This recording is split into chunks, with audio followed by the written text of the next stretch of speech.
I, for one, am grateful, Mrs. Bush, that they are finally bringing civilization to this savage land. I could not agree with you more, my dear. My daddy settled this land, and I know he'll be looking down on us, pleased at how we help the natives. Yes, they've lost their land, but they've gained access to heaven.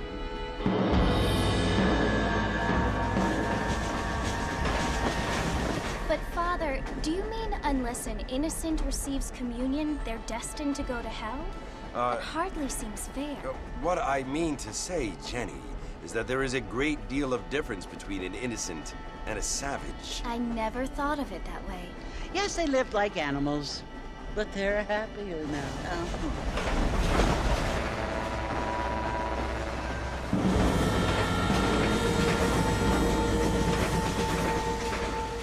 Not only do people now have motor cars, Father, but I heard that pretty soon we will be able to fly. No, only angels can fly, Jenny. No, apparently people can fly. Didn't you hear? Out in Kansas, a man even got a car to fly. I hardly think so, Jenny.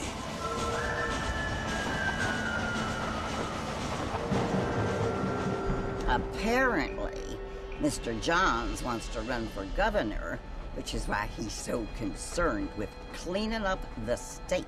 Nate Johns. Yes. His family is nothing but hillbilly trash that came here after the war. I don't want to be judgmental, but this state should not be ruled by such a disgusting family. A family without class. Apparently.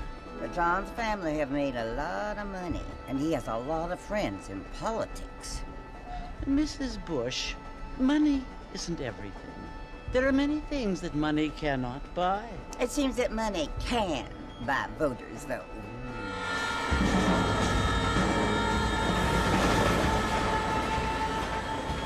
What you must remember, my dear, is that we have been brought here to spread the word.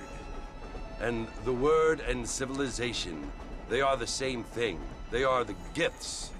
It is the opportunity we have, the chance to live among people who are decent and who do not kill each other, and who let you worship in peace. It's so confusing, Father. Sometimes I find it impossible to make the distinction between a loving act and a hateful one. I mean, they often seem to be the same thing. Yes, Jenny, it is confusing. But you only have to ask me if you need help. Indeed. Well, here we are, Mrs. Bush. Armadillo.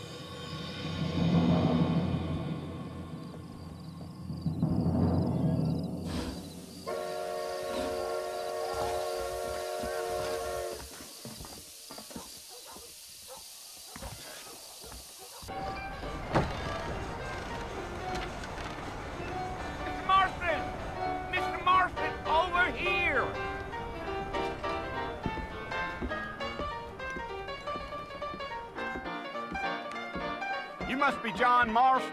Sometimes. I'm Jake. Your friends from Blackwater hired me to guide you. They ain't my friends, but pleased to meet you, Jake. I got the horses saddled up and ready out front.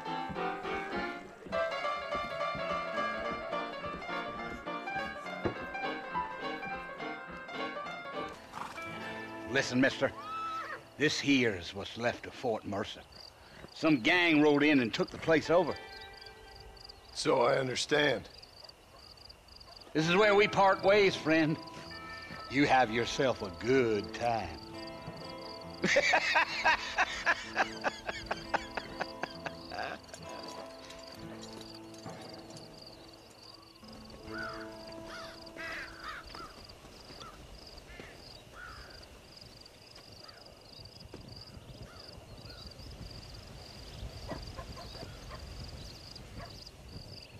Bill! Bill, I've come for you! Bill Williamson!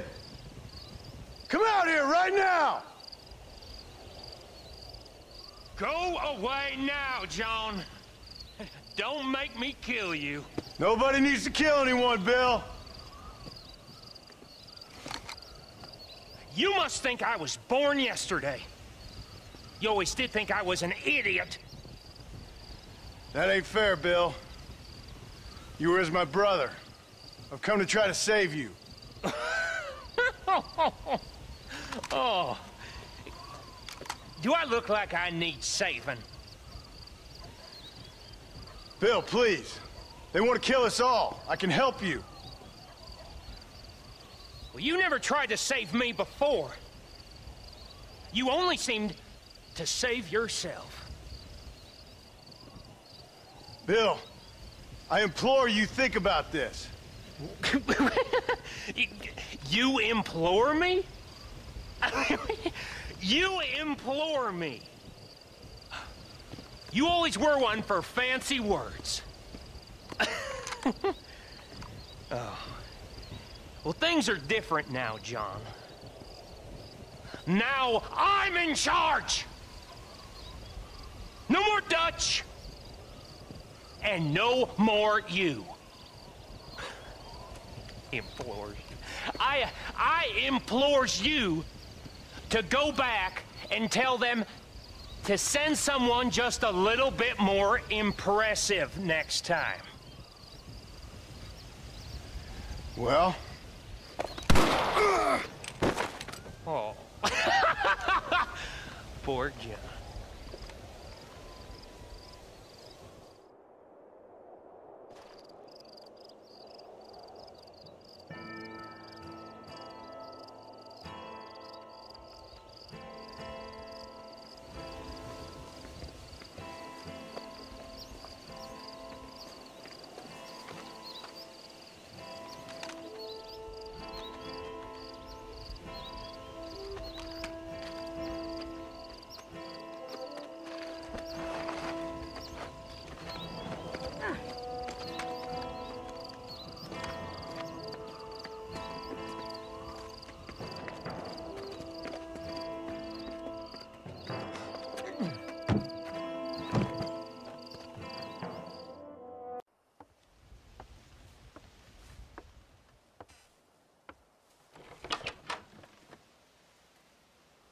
Well, you're alive. So it would seem. So, how do you feel? I don't know the polite word for it. I do. Stupid is the word we use around here. What were you doing? I was doing something stupid. Well, you'll be okay. Once you didn't die, the doctor said you'd be fine. He got the bullets out a couple days ago. Good. It cost us $15. I'm sorry, madam. Should have left me there to die. Did you want to die? I mean, was that it? Was that why you went straight out to Fort Mercer and picked a fight with the worst bandit in the county? To die, Mr. Mr. Marston. John Marston. Bonnie McFarland. Miss Bonnie McFarland. Well, you may be right, Miss McFarland. I don't know. Huh. So what were you doing? I was trying to give Mr. Williamson a chance. For old time's sake. You know Bill Williamson? Knew him. Long time ago. Well, what was he like? Dumb. Just like you. Thank you, miss. You see my hat? I have.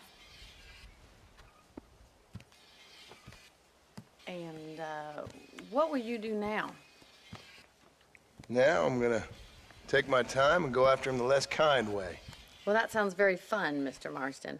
Quite heroic, just like in those penny dreadfuls my brother used to read. Meanwhile, if you'll excuse me, I've got a ranch to run. Of course, if you're feeling better, why not take a ride with me later? Help me patrol the perimeter. You can earn back some of that money we wasted on doctor's bills. Of course. And thank you for saving my life, I mean. Next time, Mr. Marston, I strongly recommend you don't try to lose it quite so earnestly. I'll bear that in mind. How about a cold drink, Mr. Marston? Thank you, ma'am. Getting shot, then riding a horse seems to take it out of you. I could use a rest. Sure. Come on in. I'll show you the house, and then you can sit for a while. Thank you.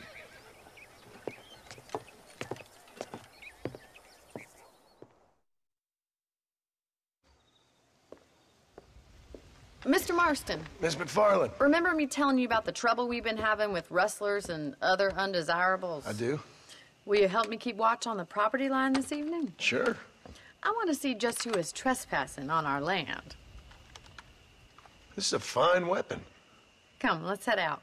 The country is really beautiful at around this time.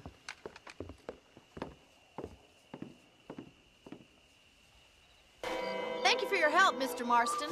Makes me kind of happy I saved your life. Get some sleep and I will see you in the morning. Good night, Miss McFarland.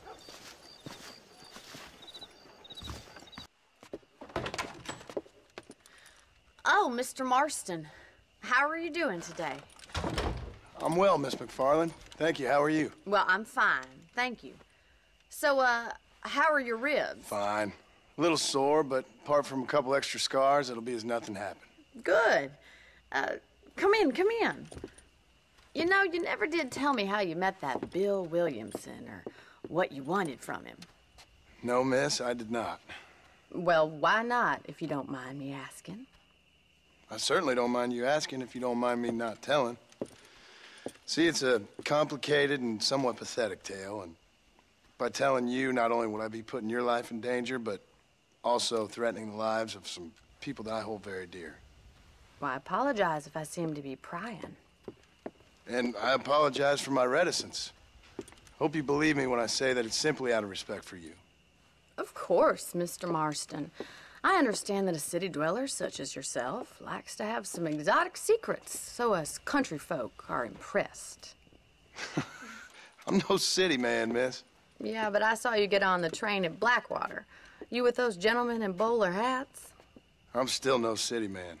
But I'll bet you can't ride, Mr. Marston. I hate to take money from a lady, miss. Oh, you won't be. I'll race you right now. If it makes you happy. We'll see.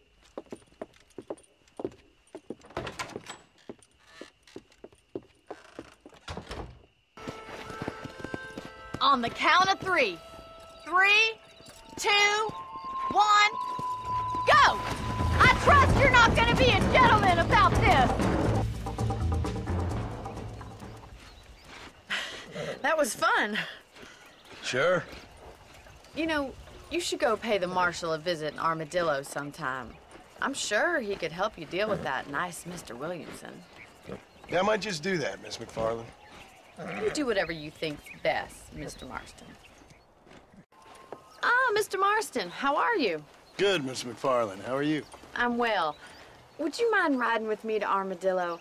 I've got to get some supplies and I could do with the company. Of course. You can take the reins. It wouldn't do for a terrifying bounty hunter such as yourself to be seen driven around by a woman. So this is Armadillo. Manhattan it is not, but it does okay for us.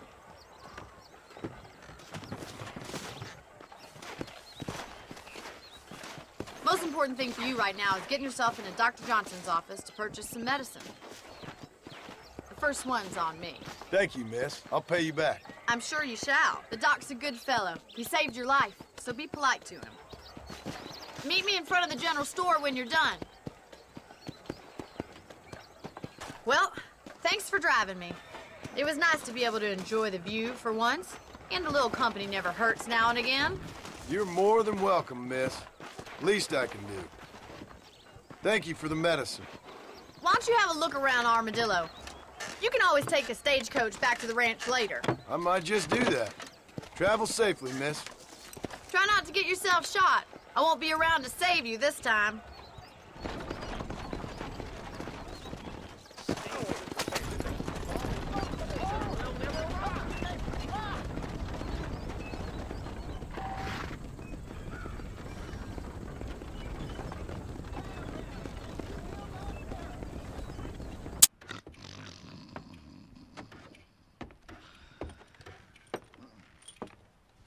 Excuse me. Hey, you got a visitor.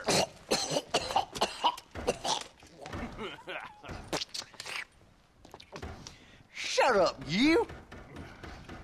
Now, what you want? My name's John Marston. You wanted to speak to me. I did? Apparently so. Why? I guess because we're both in the business of the law.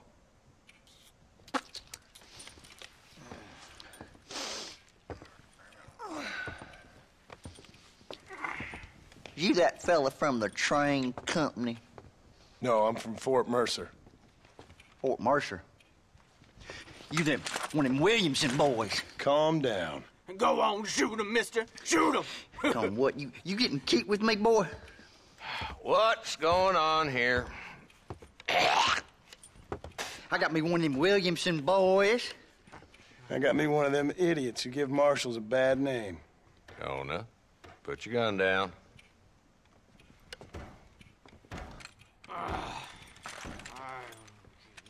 You must be the man from Blackwater. Yes, sir. Listen, that dog ain't too bright, but he seems loyal. Jonah, get out of here for a minute. Yes, sir, Mr. Johnson, sir. And you. Oh, I done seen enough of your hide around here, friend. I think there's some school children down the way you can go and frighten. Oh, hardy fucking har. Dickhead. What are you doing here, Mr. Marston? Apart from frightening my deputies. I'm here to capture or kill Bill Williamson. Okay. Can you help me? He's outside my jurisdiction. He's in the next county. Of course, Bill Williamson and his boys have tended to keep themselves away from my town. So you're happy to have him out there? Well, I ain't happy, but I also ain't suicidal. My job is to keep this town safe, not clean up all of these 3 counties. It's hard enough around here. You know, I hear you speak, and suddenly I'm reminded of how some of the people I respected most in my life had a problem with authority. What's wrong with you? Well, I'm sure you and your fine friends have enjoyed spending your time running around pursuing noble causes. My cause is to keep this town from turning into a living hell for the folks who live here. Whole world has problems, mister, and I'm here doing what I can. Why? What's happening?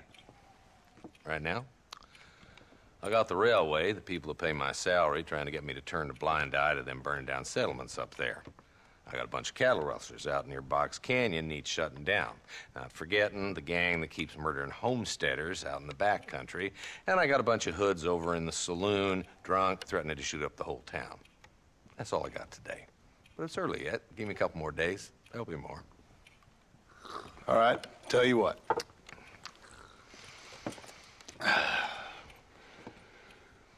Let's go deal with them hoods in the saloon. Then we'll discuss Williamson. Okay, boy. You're a persistent little cuss, ain't you? Only when things matter.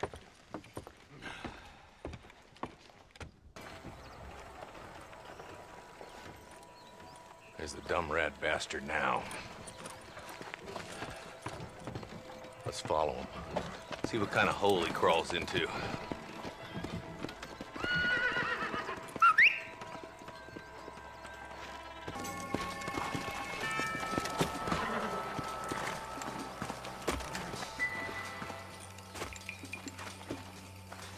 Looks like we got company, boys.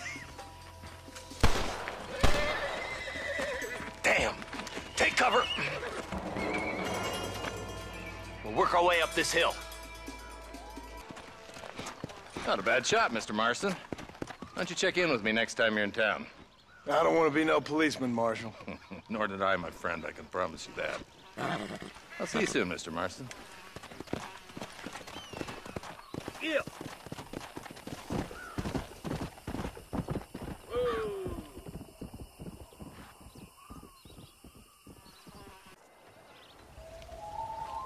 Mr. Marston, I've been hearing about your plans. Have you, Miss McFarland? Yes, from Lee Johnson, to settle here and build a life for yourself. I'm afraid those aren't my plans. See, I already have a life. Well, I had one, and I'm trying to reclaim it. Or maybe what you could say is that I had 2, and I'm trying to end one of them so the other can survive. You do so love to talk in riddles, Mr. Marston. Do you do that, I wonder, as a substitute for having anything interesting to say? Probably, Miss McFarland. Oh, call me Bonnie, you fool. Call me Bonnie. Miss McFarland, I'm married. I have a son. I had a daughter, but she died. Years before that, I rode in a gang. We robbed banks, trains, held people ransom. We killed people we didn't like. Bill Williamson was in that gang. Now, if I don't capture my former brother in arms, great harm will befall my family. Now, I don't suppose any of this is very interesting to you, but I hope it explains why I wasn't so eager to talk about it. No, I do understand. I had no idea. You poor man. Even in this new country, memories don't really fade. My father was an illiterate Scot born on the boat into New York. He never saw his homeland, but to hear him talk about it, you'd imagine he only ever ate haggis and wore a kilt. And he hated the English for what they had done to his great-grandparents that he'd never met. People don't forget. Nothing gets forgiven. That's true, especially when it comes to money. And you know, even now, after all his labors, my father's debts are still terrible. I worry every day about us losing the ranch. It would kill him. My father died when I was 8 years old. His eyes were, well, let's just say he was blinded in a bar fight south of Chicago.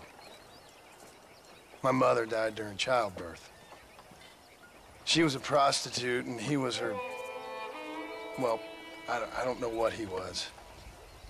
So I was sent off to an orphanage and ran away and fell in with a gang. My word. What a difficult life you've lived. The leader of the gang taught me how to read, taught me how to see all that was good in the world. He was a great man in a way. But you killed people. Sure. And I've suffered for it. And that's the life I left, or tried to leave. I said too much, Bonnie. I'm an uneducated killer, sent here to do all I can do well. Kill a man in cold blood so that another man may do his part to cut crime in an area, and a rich man can be elected governor on the back of these promises. Civilization is a truly beautiful thing, Mr. Marston. Listen, can you help me? Well, I can try. What do you need, money? No, nothing so complicated. I need an extra hand to take out the herd to pasture. Sure. Point me in the right direction.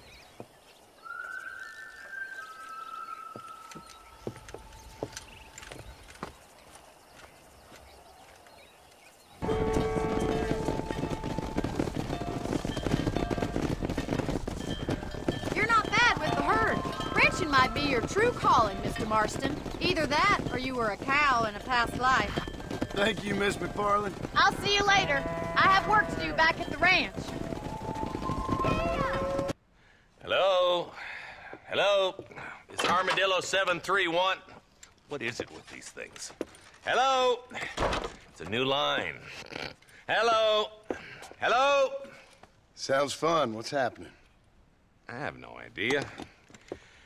Yeah, if it's important, they'll send someone down like they did with you. Suddenly, the world is full of days. Yeah. I remember when we first got here. We used to consider people from Dade County to be exotic. Now guys can get here from the Midwest, and they can do it in 6 days.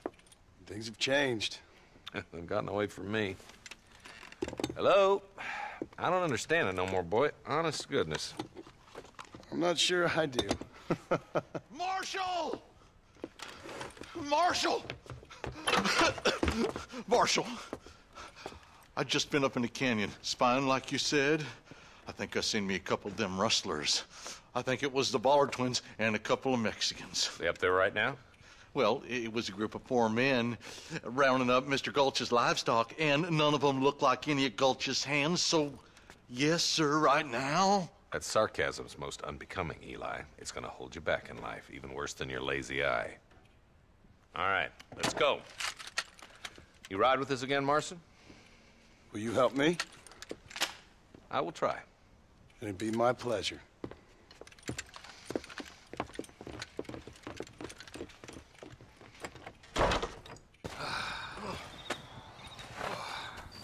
Thanks, Marshal.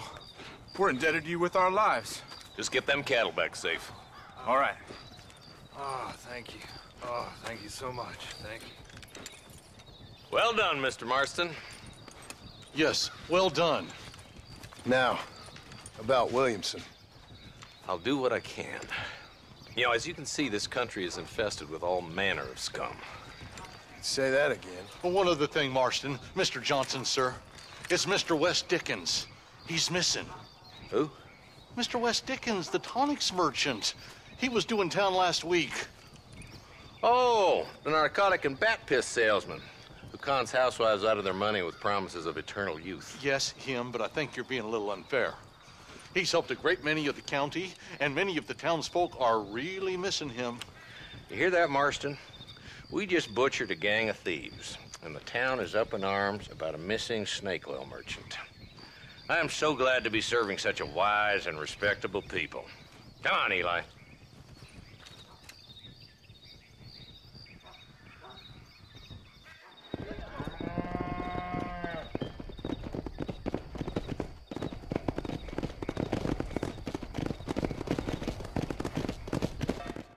Well, hello, Mr. Marston. How are you? Fine, thank you. How are you? I'm fine, thank you. Did you meet my father? John Marston, this is my father, Drew McFarland. Pleasure to meet you, Mr. Marston. Please. So, my daughter informs me that you're here on some secret mission to remove some undesirables from the county. Something like that. I'm grateful for the hospitality, sir. Well, you know, we've lived here for 30 years now. Came here from the east. The land had never been settled. For 10 years, we fought the Indians. Tough men.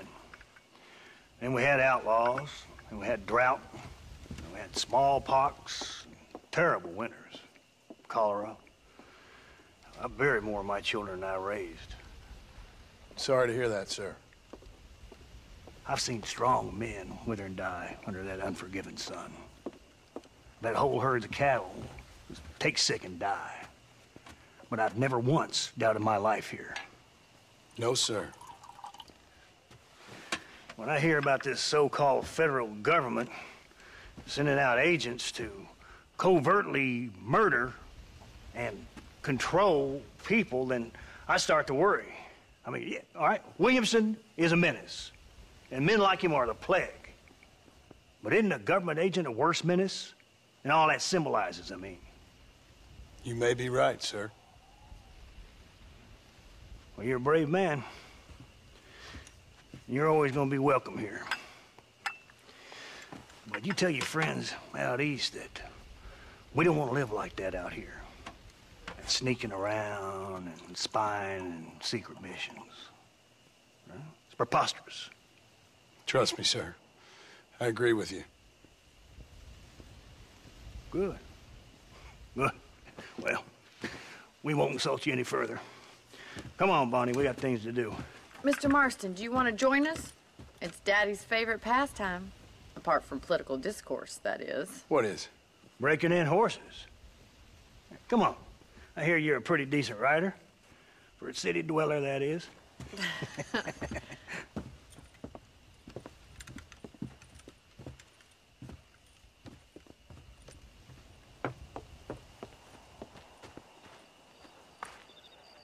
You're gonna need this, Mr. Marston. Now, well done, Mr. Marston. These are fine horses. Hey, Bonnie. Amos was saying some horses been spotted somewhere outside of Armadillo. Let's go, Mr. Marston. We can really do with those horses.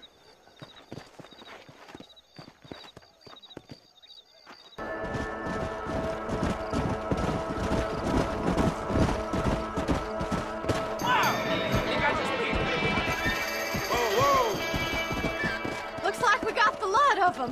What magnificent animals they are. Hey, the stallion's getting away! Chase him down and bring him back! Thanks for your help today, Mr. Marston. We got some fine horses. You know, why don't you keep that stallion as your own, as a thank you from all of us? Thank you, ma'am. He's a fine animal.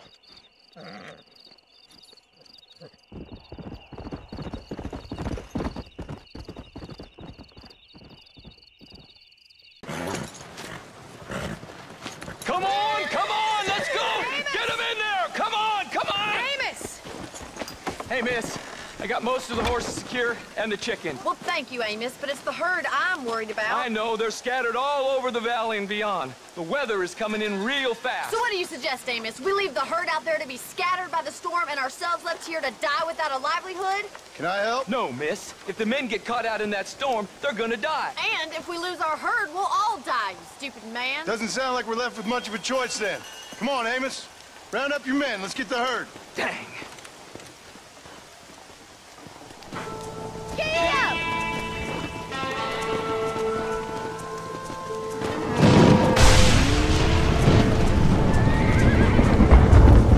They're spooked! We have to stop them stampeding!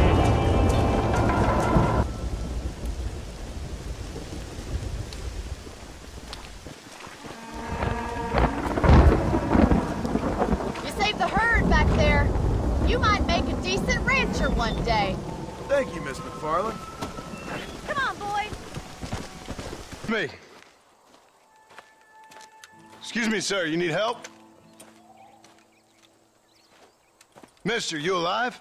Fuck. God damn it. Good heavens. Excuse me? I said, no, I'm not okay. Do I look like I'm okay?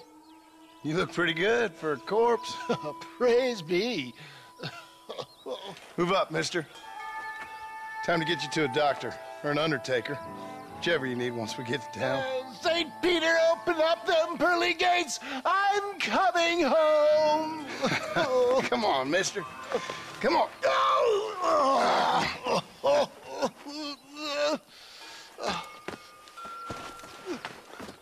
Hurry, sir. I'm bleeding like a badly butchered hog. You'll be fine. Just focus.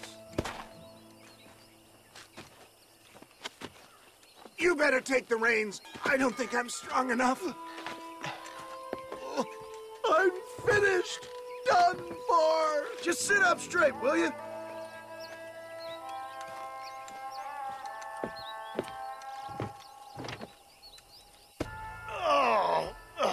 Where the devil are we? Armadillo.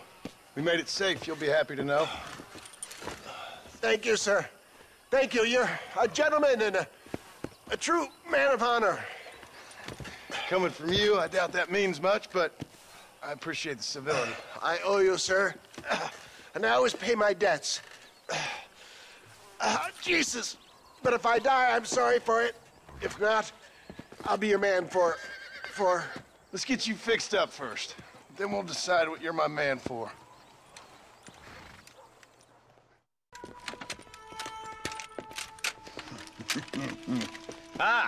Since you're here, you want to make yourself useful? Not particularly. Listen, son, I know you got a mission, but right now I need another gun. Why? What's happening? We've had this problem for months with this group of bandits who are getting drunk and murdering settlers. Last night they went to a big place up near Ridgewood. They burnt the place down, killed the men, burning most of them alive, and raped the women. Women folk then got their throats slit. One of them survived and walked in here this morning. Anyway, we got a posse gathering up near Ridgewood. Will you ride with us? All right. Thank you, John Marston. It's gonna be a bloody job. Huh. I don't think I know any other kind, sir.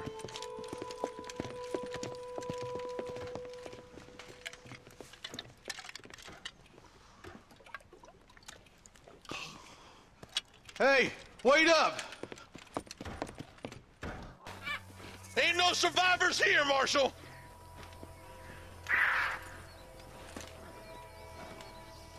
Man, this don't look too good. Somebody was so busy killing people, they went and dropped their gun.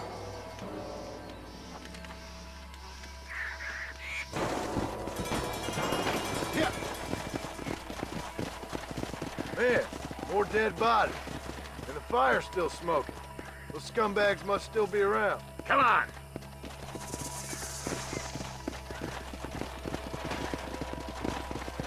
Let's go!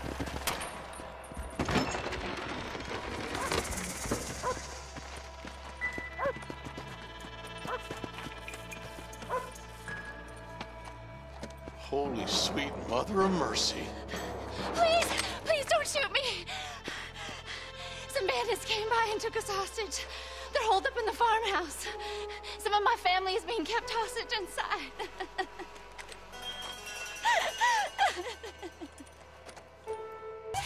Some folk tried escaping to the south, but then some robbers started chasing them down like wild dogs.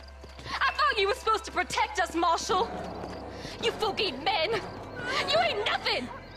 You're just some man on a government payroll taking money that the rest of us have to pay for with our lives. Yeah. What is wrong with this country?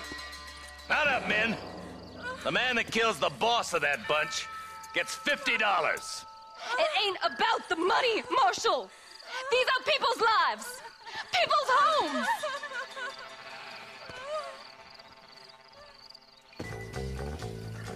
You just walk away now, John. I didn't kill you before, but I sure as shit will now. Get yourself down here, Bill. You know you ain't man enough to stop me. You know I don't want to kill you, but I will. You always did have a high opinion of yourself, John. Dutch always said you were an arrogant son of a bitch. I guess he was about right. Get him, boys! Everybody, take cover! In that shed!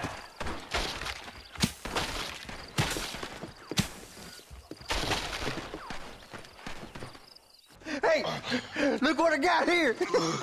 There's something that you're still breathing. Come here, boy. Come on, Bessie. Give. Oh. Norman Deek. Fuck!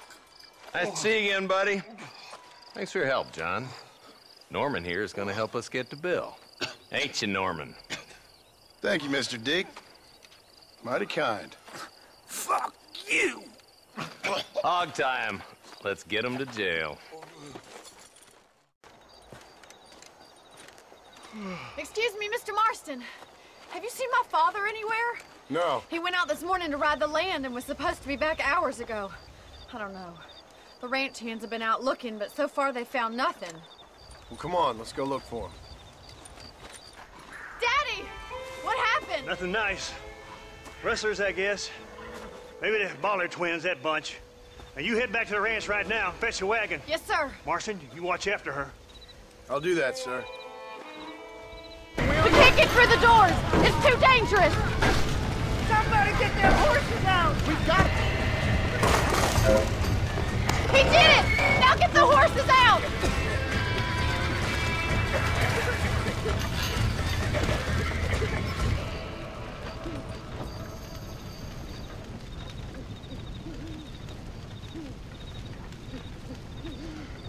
You sure know how to handle yourself. Thanks, Marston. Yes, John, thanks. You saved the ranch. If you'll excuse me, I've got chores to attend to.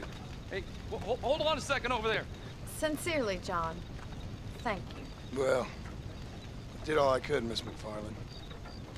Sorry about all the damage. That gang seems to really want you out of here. Yeah, well, my father fought Indians. I scarcely think we're gonna be frightened by some white trash. White trash can be pretty frightening. Well, they don't frighten me. Good. John, my family owes you a great debt. I think you got enough debt. You saved my life. All I ask of you is this. If I get back home and get my farm started back up, you'll sell me some cattle. I prefer doing business with people I know. Of course, Mr. Marston. It'd be my pleasure. Well, you get some rest. I've got to go see how my father's bearing up.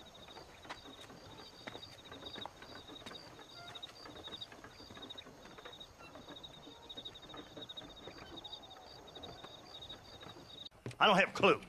All right, but it's got to be something to do with that government boy. We'll talk to him, find out what he knows. Fucking is. Where is she, Marston? Who? Who? My daughter, you fucking scum. Where's Bonnie? I don't know. I haven't seen her since after the fire. Why? Why? Because she hadn't been seen since yesterday afternoon. You know, I don't think I can cope. If I lose another child... Now, Drew, nobody's lost anything yet. I'm sure she's fine. Oh, Mr. Marshall! Mr. Marshall! Come out, wherever you are! Who the hell's that? Hey, buddy! That'd be your next fucking mayor. Even better. Good day, Mr. McFarland. Get down from that horse, boy, or I'll shoot. I wouldn't recommend that, mister. Not if Drew McFarland wants to see his Bonnie back in one piece. Hey, Mr. McFarland! This is a nice girl you got there. Get out from there! You know, part of me's got to thinking I should just marry her myself. Give her a baby and that. What do you want? That's better. I want Norman Deek. I want him set free. Then you'll get your daughter back, mister. We don't do deals with outlaws, boy. Yeah, you do. Let's not waste each other's time pretending otherwise. Oh, government themselves ain't much more than a bunch of crooks. This is the land of opportunity, mister. And I'm giving you the opportunity to get your daughter back before 15 friends of mine take out all their anger and their loneliness on her. Where the hell is she? Where is she, boy? Bring Deke up to Tumbleweed in a couple hours. And don't get no funny ideas, or I will slit that horse throat myself. You boys have a pleasant afternoon. Yeah! What do we do? We do as he says. You and me, Marshal. Mr. McFarland, I'll get you your daughter back. I owe her that. Please do.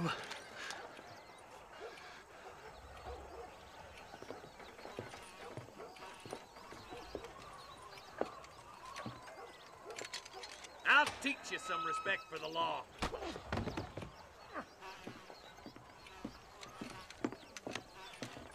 Hurry up, boy. Let's go. Quick as you can, Deputy. Make sure he's tied on good. Stay with me, Marston. I won't let anything happen to her, sir. Easy there. John, you'll be exchanging the prisoner for Bonnie in the middle of town. Keep your eyes open. I sincerely doubt these scum plan to play fair. Fair my ass. You bet. Besides, Norm here's gonna be my shield, ain't you, Norm? It'd be my pleasure.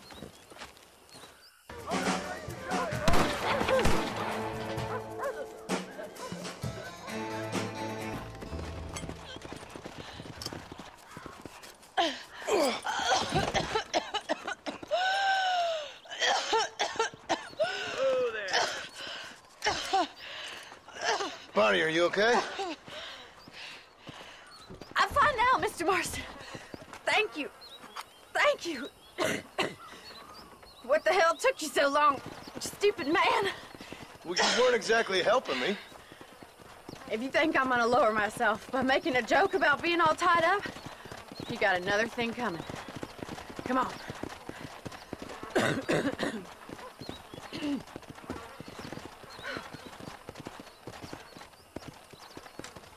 And I can tell you with no uncertainty that miracle cures are no laughing matter. I bid you good day, sir. Oh, Mr. Marston, good to see you. How have you been keeping? I'm well, Mr. Mr. West Dickens. Nigel West Dickens of Eastcheap, London, New Waverly, New York, and Armadillo, New Austin. At your service. At my service. At everyone's service. At the service of science, of knowledge, of life. How are your wounds? Much, much better. But then they would be. Would be? I know a cure for all ailments, Mr. Marston. Ah, I'm sure you do. And I'm sure for just $2 an ounce, I could live forever. Oh, but for you, sir, I'd do a bulk discount rate of $1.95 an ounce, as long as you buy 100 ounces or more. That's a lot of immortality. Give it up, old man. That's Mr. West Dickens to you, boy. Give it up, old man. Listen, Marston, I'm broke, but this stuff is good. It works. I need a healthy young man like you. Come along, let's ride over to my newest customer at Ridgewood, and I'll explain while we go. Okay. You hop out here, John. Follow me in on foot.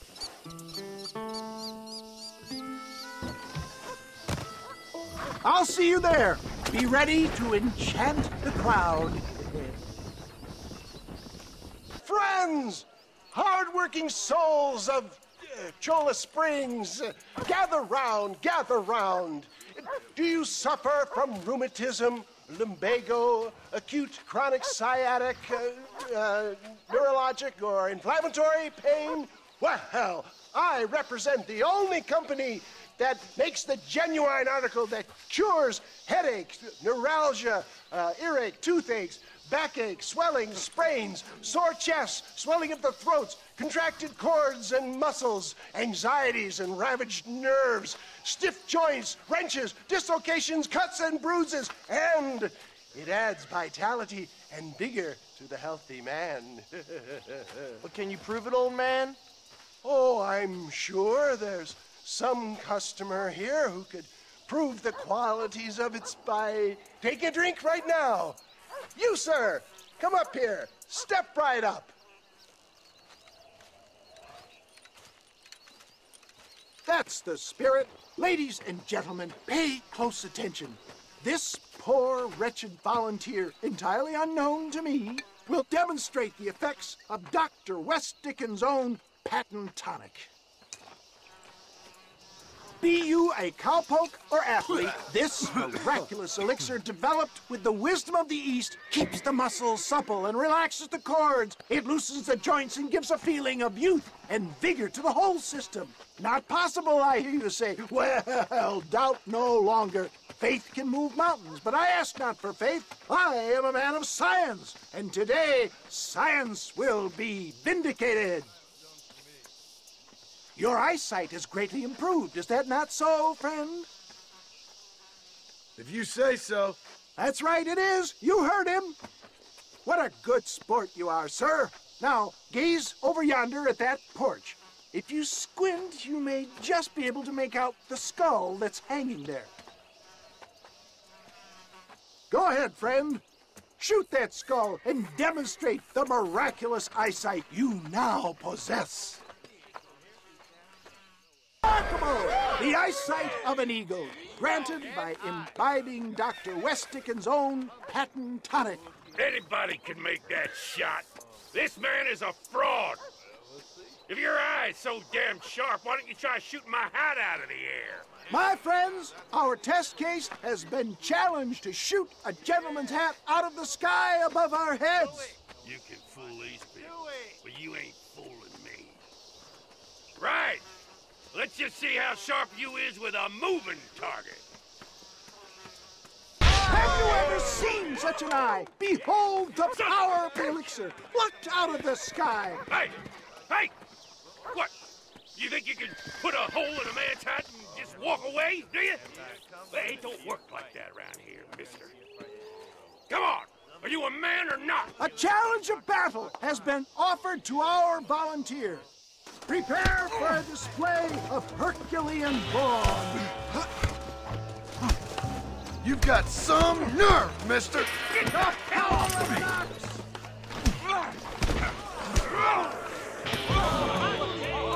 There it is, skeptics and dissenters, irrefutable proof.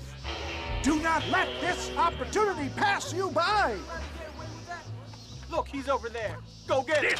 End now. Watch out! He's got a gun! Who the hell do you think you are? You ain't leaving here alive.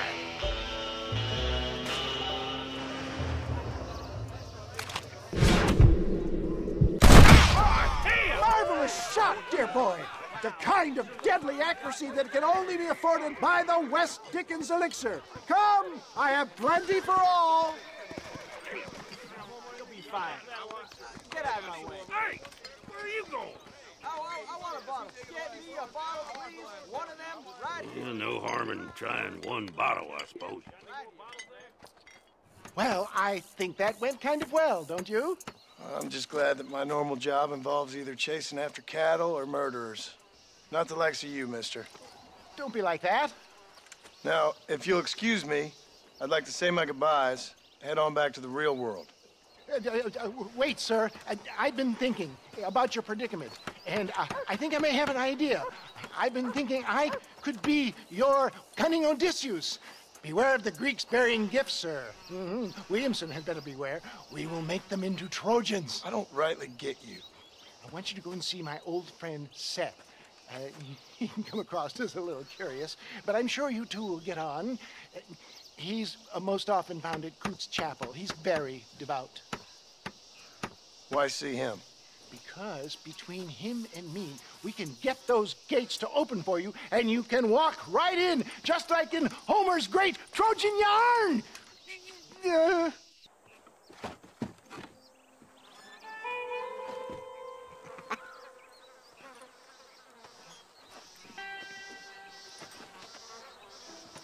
Excuse me, are you Seth?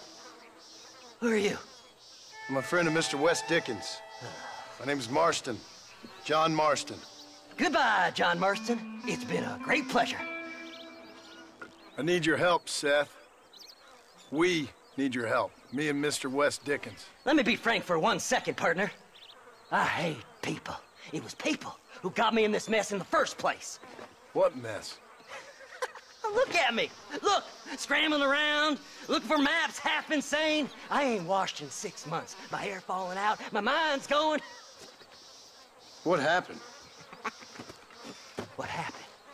My partner. He stole half my map. I never would have done that to him. Never. Look at me. Who did this to you? My partner. My boy, my man. Moses Forth. I don't have the facility to tell you what I would have done for that man. And what I would do to him now. Why? Because he stole half my goddamn map. And what map's that, then? The map, partner. The map that tells me where it is. Where what is, friend? I ain't telling you that. I ain't. Don't make me tell, partner. It's mine. It's mine, all mine. Sure. And where's this Moses now?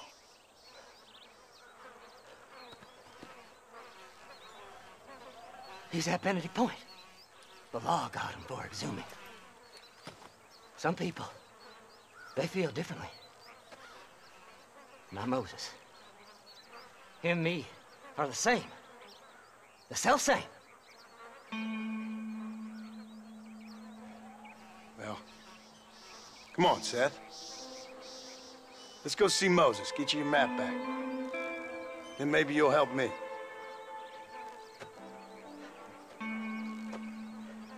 All right, partner. Let's go.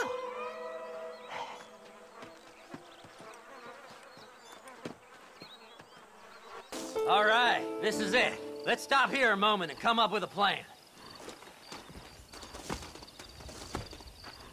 As far as I know, Moses is being held in that shack. There's a couple of deputies keeping guard outside. Can you distract him so I can sneak in for a quick parlay with that son of a bitch? I'm sure I can think of something.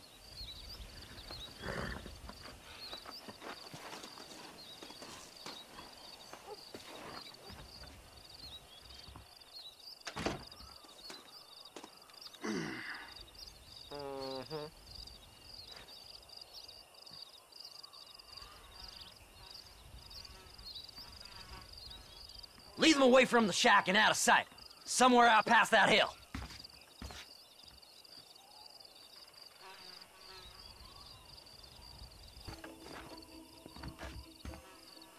Good job getting rid of them clowns. Now keep an eye out in case they come back. Moses? Oh, Moses! You got a visitor! Oh my God, Seth. They arrested me. It weren't my fault. Ah! Get the hell away from me! Get that slippery bastard! I need him alive, though! Moses, you son of a bitch! Where's my damn map? Damn you, Seth! Damn you, Seth! You've always been a twisty little freak. I ain't telling you shit. Ah! Then I'm gonna cut you up piece by piece. Till you find your tongue. Friend, this man's gone crazy in the sun. I suggest you take my advice and start talking. Shut up, Marston! I want to cut into a bona fide man's flesh. Ain't never cut into a live one before. Odd Fellows Rest. It's in Odd Fellows Rest. Now, get away from me once and for all. Well, ain't that a damn shame? I was starting to enjoy myself. I think you gone pissed yourself, Moses. Those deputies went and put a bounty on your head. Best we clear it now. Don't need the law on our backs. I don't have no money, but I got me a pardon letter. Here, take it. You earned it for helping me with the Moses. Come on, we can pay it off in the telegraph office. Here, I've been given a pardon. This here's Hurry up, will you? We got more important business to attend to. So, mister, thanks for your help. Don't worry yourself with thanks, Seth. Just help me when I come asking. No problem, mister.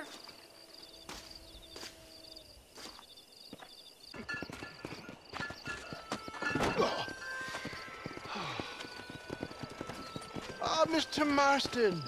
How are you, sir? I'm all right. I met up with your friend, Seth. Oh, Seth of the Dead. Yes, interesting fellow. You don't meet many men these days with the moral fortitude to cut straight to the chase like that, do you? Thankfully not, Mr. West Dickens. Yes, contemporary society is remarkably harsh on professional exhumers. But did you know that in ancient Egypt, it was an art form valued more highly than literature? I believe Seth comes from that school of thought. How very interesting. Look, you thought any more about our plan? Ah, your plan, dear boy. Your plan. I am merely the help, not mercifully the arbiter of wisdom. What you are, dear boy, is the man whose life I've saved twice now. A man who sells lies and deceit to unwitting people. A man who, if he doesn't help me, I won't think twice about putting a bullet through his skull, feeding to the vultures myself. You see, Mr. Marston, you have the exterior of a violent man, but the soul of an angel, and that is what I think I cherish most about you. That's what I thought. But before we can attend to your particular problems, we need some extra lubricant to oil the machinery of business. And this being America, that lubricant with which we concern ourselves is money. Money? What are you talking about? Oh, we need weapons. Armor plate for the wagon, extra hands, and I need some danger money. So, let's sell some more of these cures. Sell cures? Around here? Do you want to see me lynched? Oh, no. The sport of kings. Racing, my friend. The sport of kings. A noble activity without reproach. Exactly the kind of activity where a lying, cheating degenerate like myself can prosper. Come, let's finish the loading and we'll discuss it as we drive.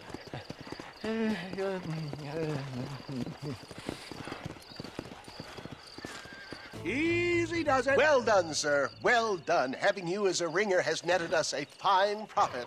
We seem to be wasting time, old man. Oh, patience, my friend.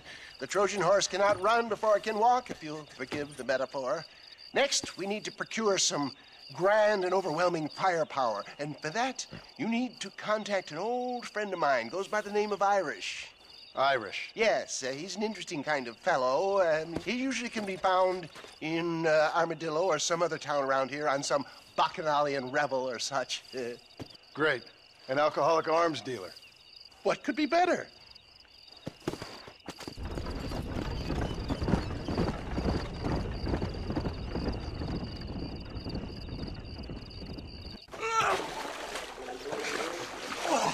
Yes, boyo, you messed up properly this time, didn't you? You little paddy bastard. You thieving McCunt. You got it all wrong, Welsh. All wrong. It was French, I promise. He said he was going to rip you off.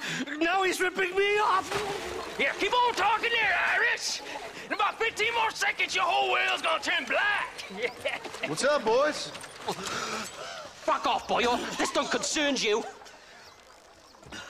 When a man with a sing-song voice tells me to fuck off, it always concerns me, boyo. Look here, this Paddy bastard stole our guns, tried to steal our horses.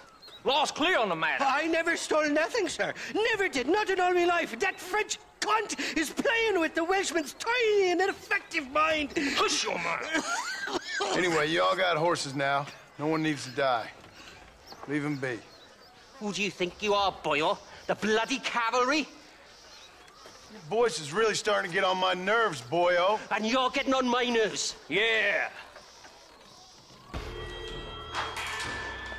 Mr. Nigel West Dickens said you'd help me locate a machine gun.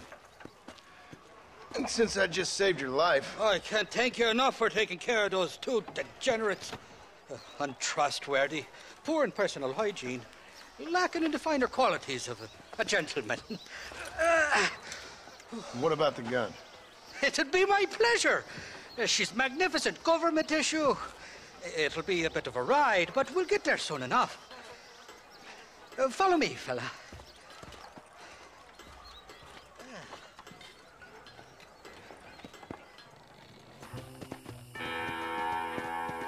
You can make quick work of those fellas if they give you trouble. The gun's stored just inside that shack. What about you helping me out? I'll cover you from the ridge. I'm better from long range. It'll be a piece of cake, fella. Trust me. It's not here. That lying sack of shit. Seth. Hey, John. Hey, partner. Get what you need? Ready to help me? Not quite. Not quite ready. You see, I wasted a bunch of time looking for that last bit of map. And I got to thinking, Moses was a liar.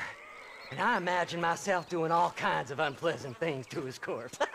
And then I realized... Realized you were sick in the head? That you needed to move on with your own limited time on Earth? No, partner. I realized Moses weren't no liar. The issue was Aiden O'Leary, who said he had the body. Aiden died in that flu epidemic, and the bodies weren't even buried yet. Got the body sitting in the back of that wagon behind you? Yes, sir. You're not even gonna wait until they're buried before you... Well, they don't care, do you, boys? Honest folk off to a better place. Apart from that Aiden O'Leary fella, I never liked him. They say he laid with his sister. I don't like women, partner. I don't. Not since Mammy died. Seth, what are you gonna do with those bodies? I'm gonna take them back to a nice quiet spot and look for the map. I needs the map, partner. I needs it. Thanks, mister. I reckon I'll sit here a while trying to figure this out. I'm gonna be rich. When you're done with that, get over to Fort Mercer. I need you inside that place. After I find my treasure, mister.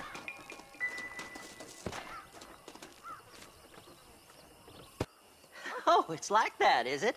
Huh? Not talking to Seth today? Oh, the old silent treatment. Oh, whoa, whoo-hoo. That's quite a stimulus. Hey, Seth. Seth, come back here. Oh, hey, partner. I was just looking for you. Looking for me? What? Over there? How you doing? I'm good. Well, see you later, partner. Where you going, partner? Nowhere.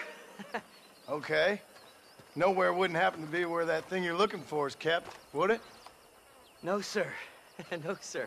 Come on, partner. Okay, I was just fooling. Partner, you know, the thought of that treasure does funny things to me.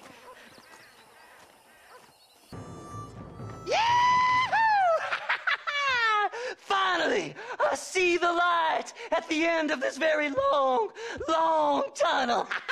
Seth's gonna be rich after all these years.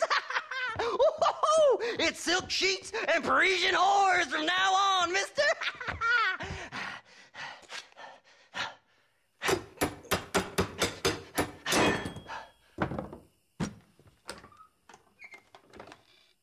What the goddamn hell is this? A glass eye. I'm sure whoever that belonged to treasured it very much.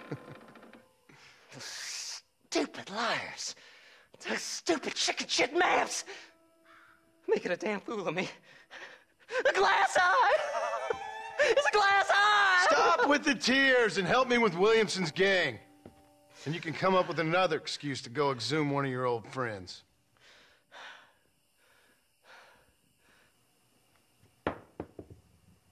Hunting dead man's treasure ain't done me no favors. Sure. I'm ready for the living. I'll see you and Mr. West Dickens over at Fort Mercer when you gentlemen is ready.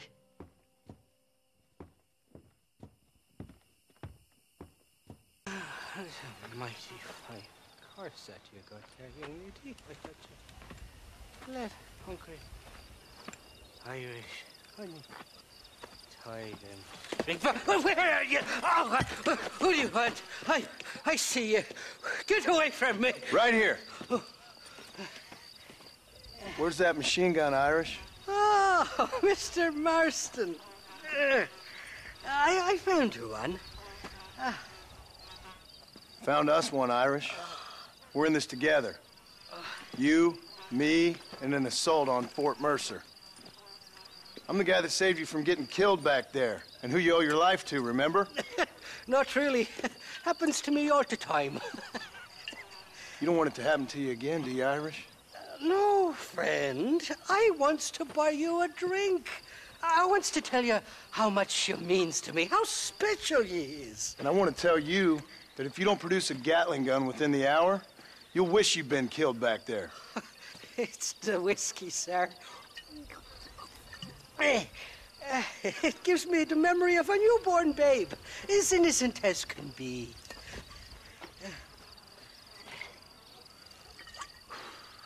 And it makes me violently angry. Shall we go look for that gun, sir? Yes. Let's do that.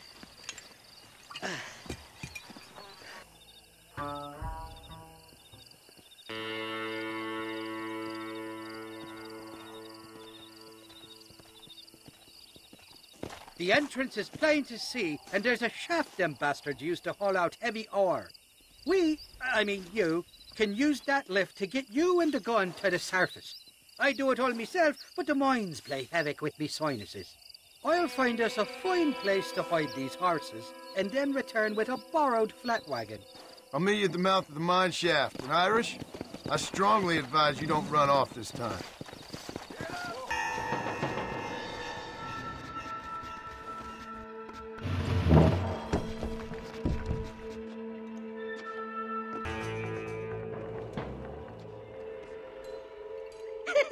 I thought I'd be looking at your corpse being hauled up this lift.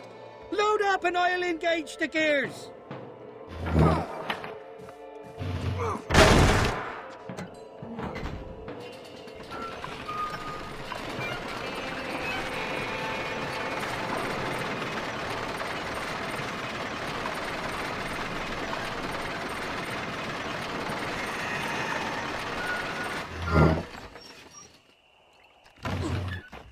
Oh, there she is. What a beautiful weapon.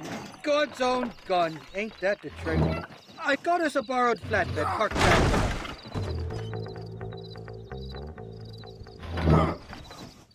Let's go! A short wee ride now, and we'll have this executive peacemaker delivered to Old West Dickens.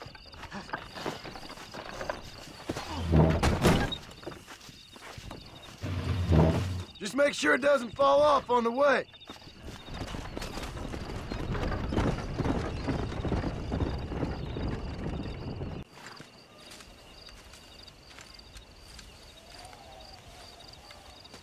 Mr. Marston, sir. John Marston. Mr. Marston, don't be so childish. Come on, sir, I implore you.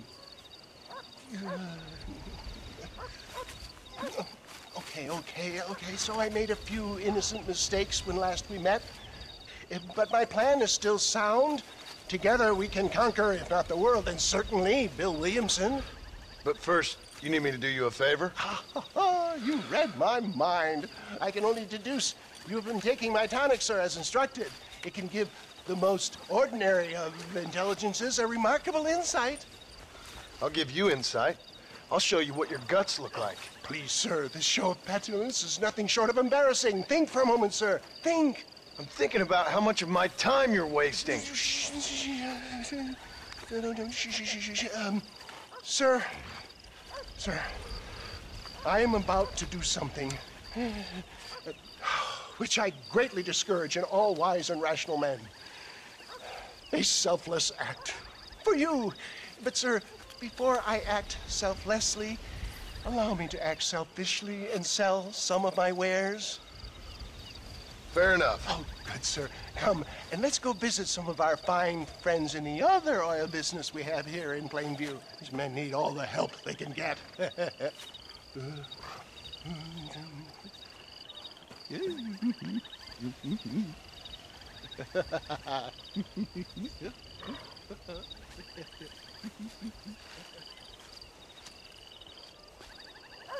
Friends, hardworking souls of Plainview, do you suffer from rheumatism, lumbago, acute chronic sciatic, neurologic, or inflammatory pain? Well, I represent the only company that makes the genuine article which cures headache, neuralgia, toothache, earache, backache. Well, this man is a fucking charlatan. He just got done swindling us down at Cho Springs with this song and dance. I say we tar and feather him right now. I say we shoot the bastard. I think it's time we take our business elsewhere. I apologize if science is not your forte. Good day, one and all. It always impresses me with the speed with which a group of men can turn from passive sheep into murderous wolves. I'm impressed with how you nearly got us killed back there. Yes, perhaps we should shelve the tonics business for a period. What say we try our hand at racing again? There's a meet at Rathskeller. You're trying my patience, Mr. West Dickens. Well, I'm sorry, dear boy, but I'm only an aging vendor of exotic elixirs, not the bloody U.S. cavalry. Forgive me if matters take some time to prepare.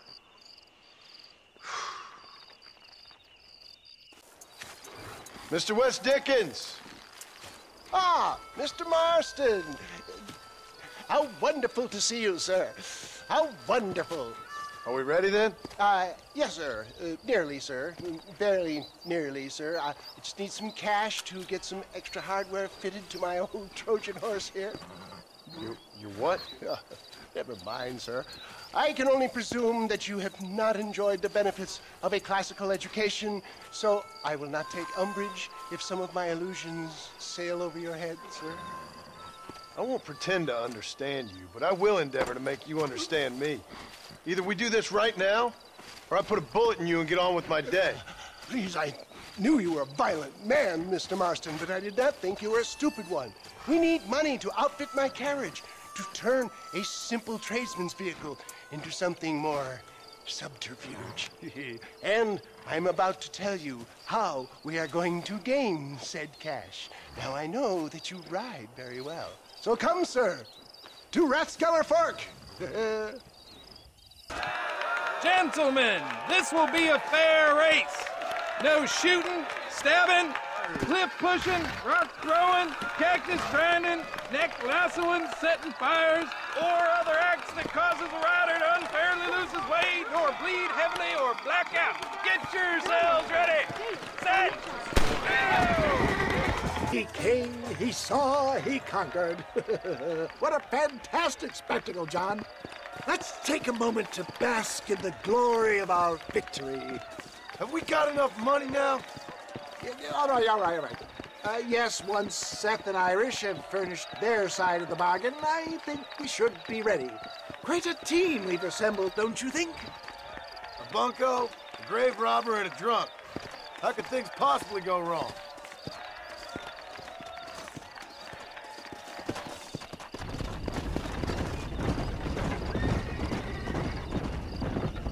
Up, sister. Put them up. Irish, what are you doing? Who the hell are you? Give me that. I'm your old friend Amnesia. Oh, good. Blimey. And I've come to tell you, if you ever pretend to forget my name or your debt to me again, I'll make sure you reach heaven before these two ladies. Now get down there.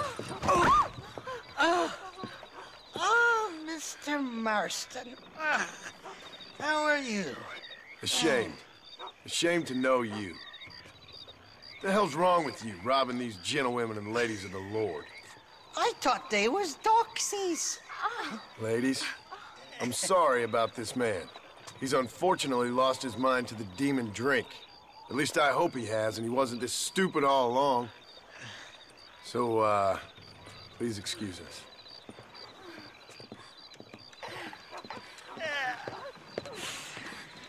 Now, Irish, that Gatling gun doesn't work. I find that rather upsetting, don't you? Oh, heartbreaking. Which is why I was just coming to see you when the drink got the better of me. Come on. I know where we can find the parts for you. Motherfucking Mary. Shaky's made the arrangements, and he'll...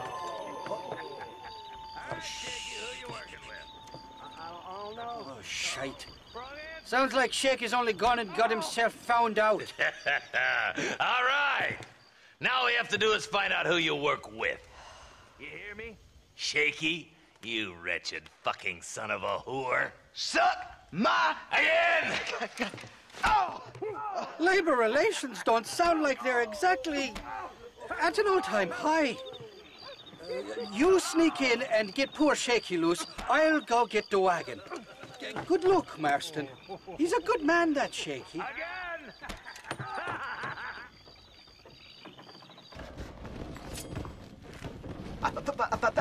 Thank you for your kindness, mister. I thought I was dead, man. My kindness is only as good as the bullets you can fetch up for me and your friend Irish. Let me down, and you'll be a dead man. This is gonna be one hell of a fight. Now we're even. Half even, Shaky. You still owe me for them morphine pills to calm your nerves. Shaky. You'll get your half. More, you dirty fucking snake. All right, gentlemen. Let's go.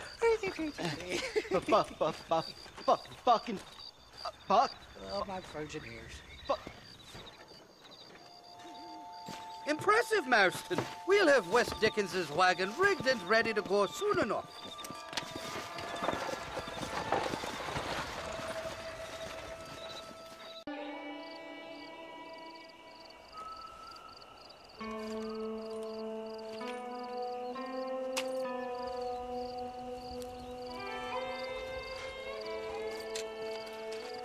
John? Marshal? Gentlemen!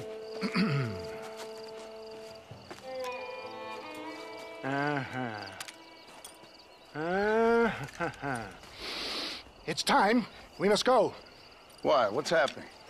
Seth has managed to get himself inside. But we can't leave it too long, or they will soon realize how very curious he is and remove him from the premises. Or slit his throat and watch him bleed to death. But for a minute, he will delight and amuse them. That's when he'll get us inside. Okay. Marshals of the law, when the shooting starts, take that as your cue to start awarding each other medals. Huh? I mean, take that as a cue to get inside and clean up the mess. Oh. All I care about is Williamson. It is vital we stop him. Agreed. That man is a stone-cold killer. Williamson's a proud fool. question is which will win out between his pride and his instinct for survival.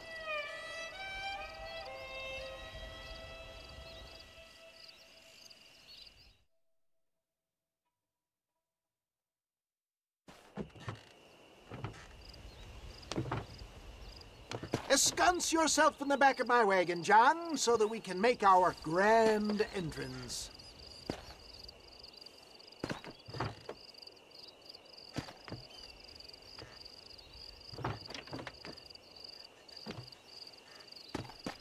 Come on, let's go.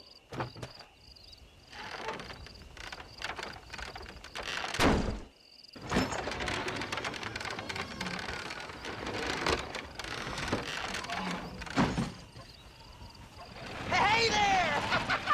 Come on in! Come on in! Welcome to my humble abode!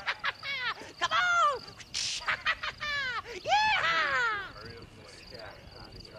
Greetings, my good men.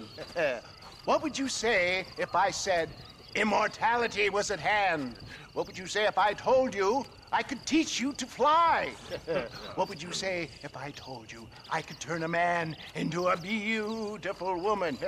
Impossible, yes, once, but no more. Gentlemen, I bring you wisdom from the East. I have here in this wagon some of the finest goods, the best medicines, and the newest inventions available for you and your families.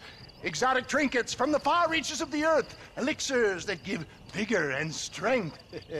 And for you men of physical skill and athletic physique, this miraculous elixir can keep the muscles supple and relax the cords. It loosens the joints and gives a feeling of vigor and freshness to the whole system. Why, some men have reported to me that after drinking it for 1 month, they can chew through steel. What the hell? It's a trap! Well, you're too big to stand tall.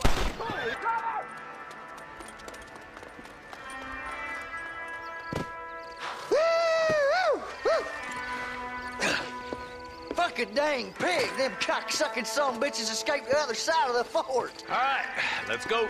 That's the last of them. We still can't find Williamson anywhere. Hey, it's the snake oil guy! Gentlemen, let me in, for goodness sake! That fool must be hiding. Men, it is time to start tearing this place apart and find out where he's cowering! A sense of urgency here, please! Open the gate! It's the snake oil guy! Get the goddamn gate open and lock it behind him!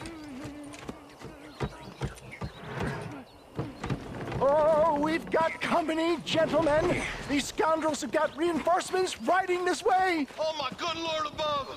There must be 100 of them!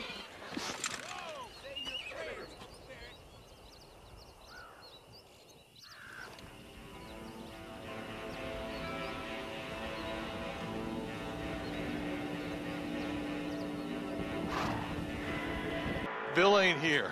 We looked everywhere. Hold on! Oh, darn, I missed it. Mr. Marston, we got a live one. He says, Bill's already run off to Mexico yesterday morning. You'll never get him. Javier Escuela.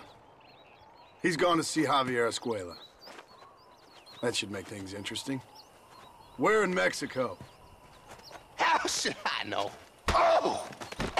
Where in Mexico, you little shit? Someplace near Chuparosa, I think he said. That's bandit country. Chupa-feckin' Rosa! Well, I'll take you there, John. I'm real popular down there. You just meet me at the ferry. I've got lots of friends down south. I'll see you at the ferry, Irish. I'll just get me things. I'm sorry about this, John. I guess you'll be heading to Mexico? So it would seem. How is it down there? Wonderful. A sweet, peace-loving people with the love of social justice. May you always find coin in your pocket. It's been a pleasure spending time with you, boy. You too, Mr. West Dickens. Marshal? All right, boys. That's enough.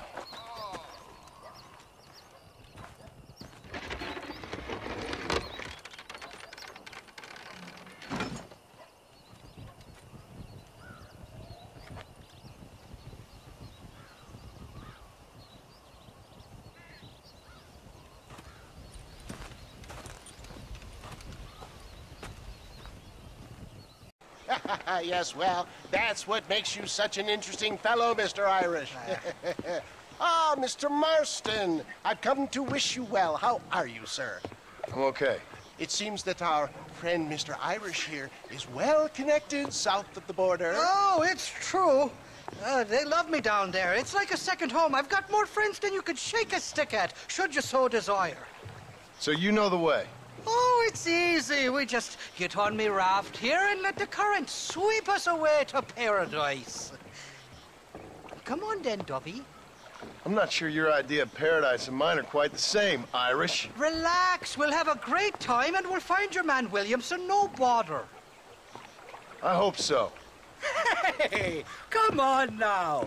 Look at it this way. I know we ain't exactly old pals, but, you know, have I ever done you wrong? No, but not through lack of trying. Hey! You boys have fun down there. I shall miss you, John Marston. Thank you. Where are you headed? Oh, me? London or Paris or maybe Peking. I'm a traveling man, sir. This land is much too small for the likes of me. Well, try not to get yourself killed. Oh, well, yes, we men of science are not a very loved bunch in this land of myth and superstition. I'm off to the civilized world where men like myself are revered and given medals. Ha! Have fun. The same to you, sir. The same to you.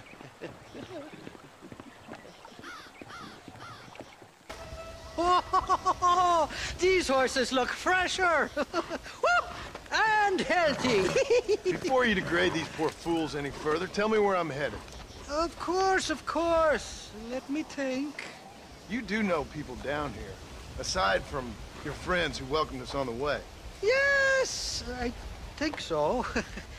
I was real drunk last time I was here, John. You know how it is.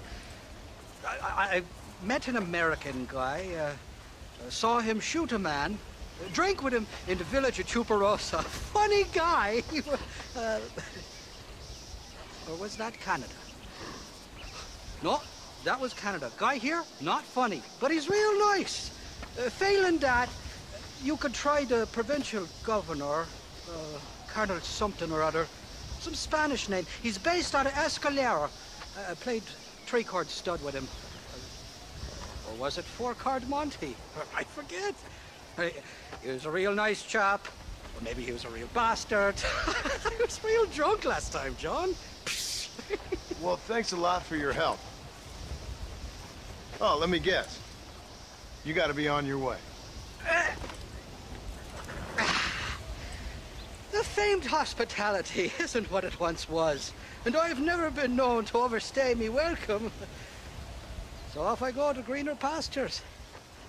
Good luck, John. You're an angry and a fat, ugly man, but not a bad one.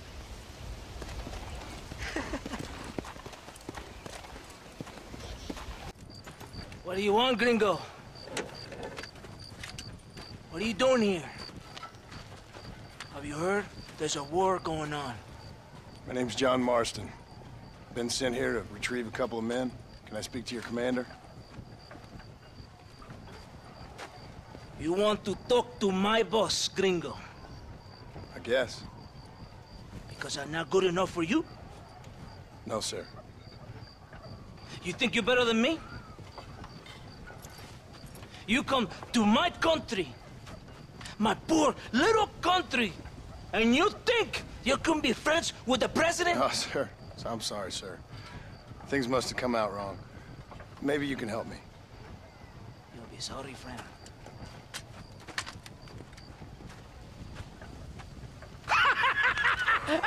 Relax! I mean, relax! How you? Sure. Somewhere between a threatening stare and the soldier's armed to the teeth? Yeah. Yeah, you had me. Welcome to Mexico, amigo! Let's come eat, drink, and then we'll talk. My name is Capitan Vicente de Santa. John Marston. My country is in pain, John Marston. Terrible pain. The rebels have seized the people by the throat and destroy a way of life. I'm no politician, sir. And I am no soldier, Aquila. But we are both beholding to our time. A brave man. Perhaps you've heard of him. Coronel Allende. He's trying to preserve the order in our province. To keep our civilization alive. It is tough. The people are confused and usually swayed. Sometimes in the service of what is right, you gotta do terrible things. It breaks my heart. I also am no moralist, sir. I wish I enjoy your freedoms, Mr. Marston. I'm trying to find a man, an American, an outlaw named Bill Williamson. I believe he came here to seek protection from another outlaw named Javier Escuela. You're no moralist, but you hunt outlaws? So it would seem. You heard anything of these men? I am the government, or what is left of it. Outlaws seek each other. They're possibly hiding with thieves and killers who pose as freedom fighters in the hills around here. They're united under one traitor named Abraham Reyes. Where could I find this Reyes? If I knew, I would be there, hunting him with everything that is true within me. Reyes finds you. Like cholera? Something like that. But it's possible, though. My men are trying to lure him into a trap. Possibly, you could ride with us. And if everything goes okay, I'm sure the Coronel will help you. Okay.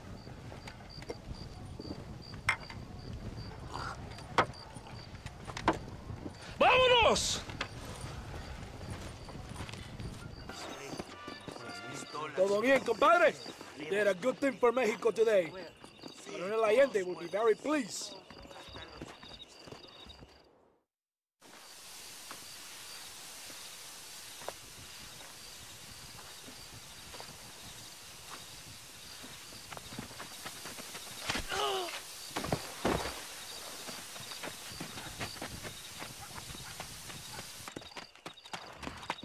¡Los rebeldes están robando el tren!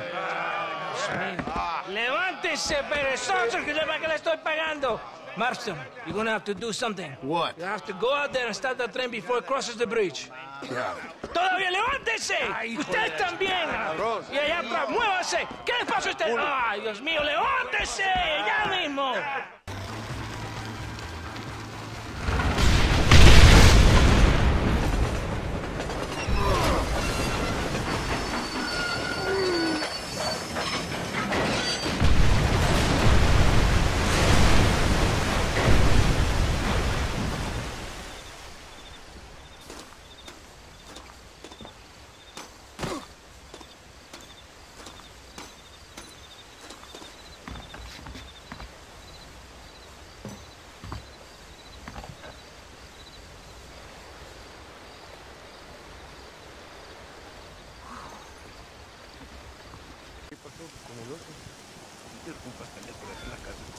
Y les digo, de aquí para acá, chingan a su madre. Y no, cállese, güey. Y de aquí para acá, pendejos.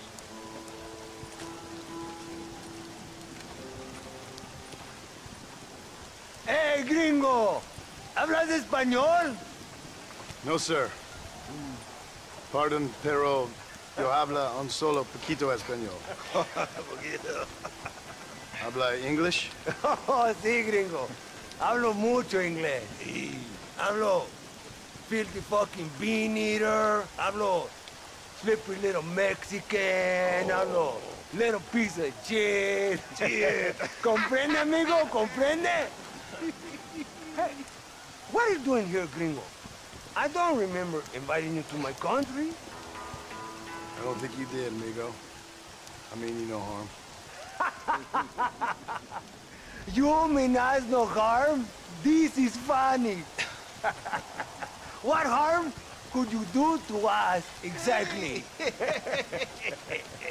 Nothing, amigo. Now, I appreciate the welcome committee, but I'd hate to spoil a beautiful afternoon on Such beautiful land. Any further unpleasantries? Now, if you'll excuse me. Hold it, Gringo. I think you're forgetting something. A little taxation. I have a large family. Very big. I too have a family, friend. So that we may see our families again, I suggest we part ways amicably.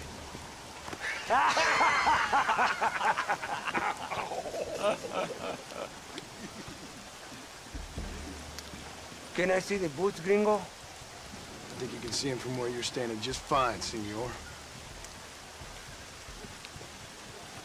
Take off the boots, Americano.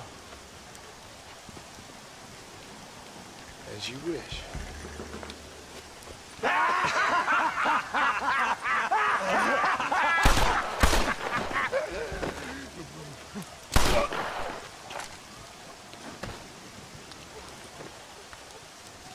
Oh, very good. Very good indeed, sir. What a great way to improve border relations. An illiterate farmer crossing the river, coming into their civilization and butchering the local peasants. Thank you very much, sir. Don't mention it, old man. You kill peasants, you become a peasant. I never aspired to be anything more. A socialist, huh? No wonder you left America. I'm many things. Most of them bad. But a man of political principles? No. Well, then I fear Mexico may not be for you, sir. Don't you worry about me. Oh, but I do worry.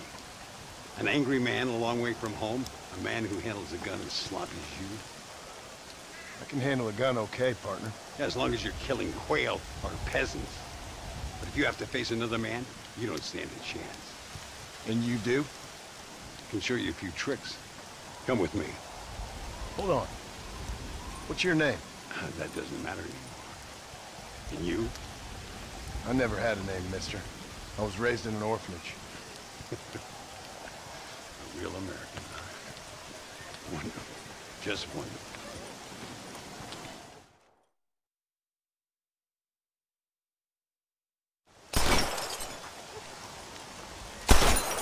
Well, you won't make it in the circus, but you can shoot.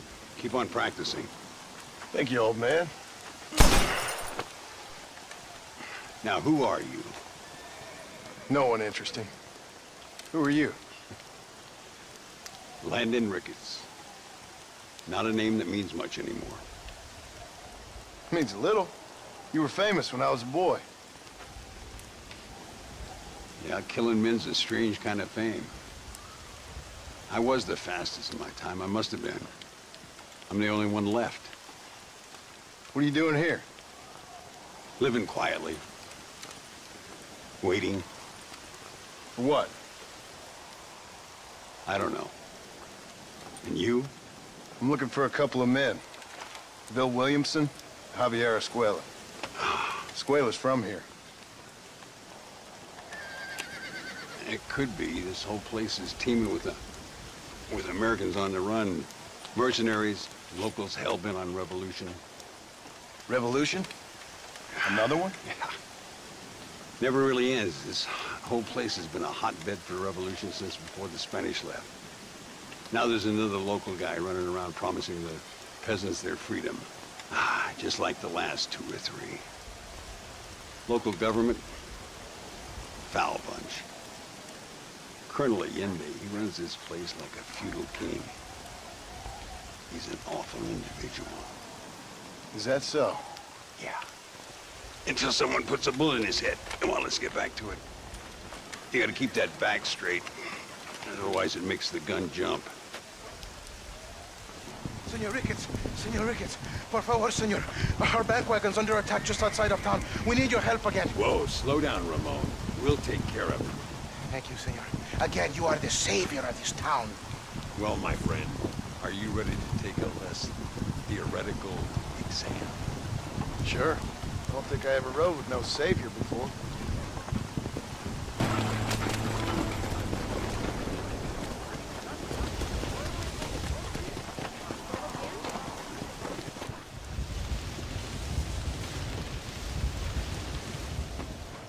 sano y salvo. Nunca podré agradecer lo suficiente. Buy me a whiskey later, and we'll call things about even. Muy interesante. Gracias, amigos. Mr. Marston, how the devil are you? I'm fine. How are you, Mr. Ricketts? I'm good. I'm glad you're here because these men were just telling me about Mr. Escuela. Javier Escuela?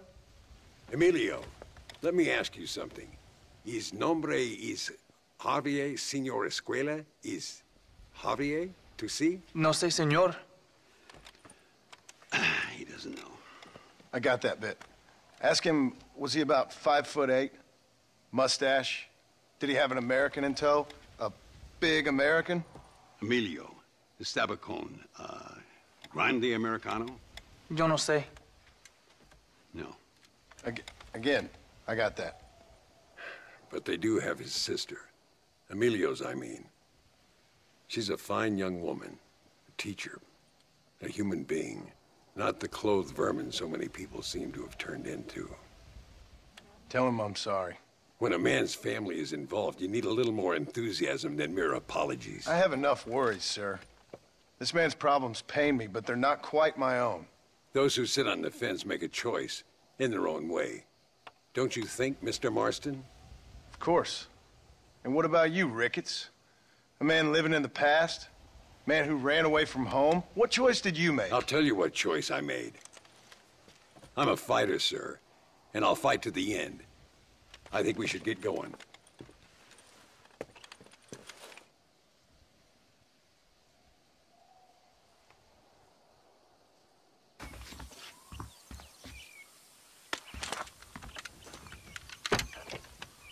It's the only way to travel, so they keep telling me.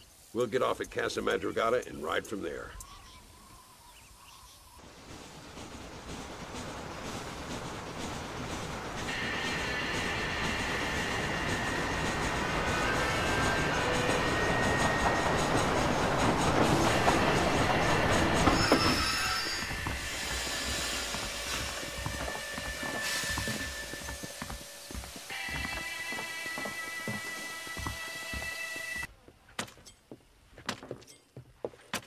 Carlos. See? We're here for Luisa. She's still being held up in the caves? Yes. She's still up there. Who's the cowboy? We're here to help. Muy bien. I can distract the guards. You and the gringo can get inside. Let's do it.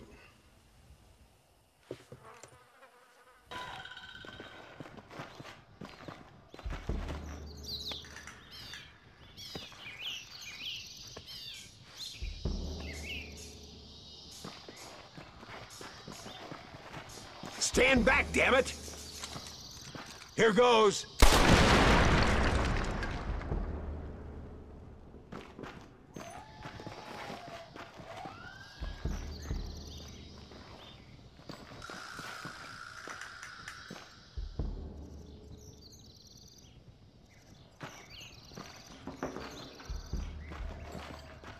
Come on, boy! Poor girl's barely alive. Thank you for saving me. You're good men. Friends of the people of this land. Was someone named Javier Escuela one of the men holding you? No. I don't know. I don't think so. But I remember that name from prison. Bad people spoke of him. I told you, John, he's still in Mexico. Okay, then. I guess we'll keep looking. Yeah.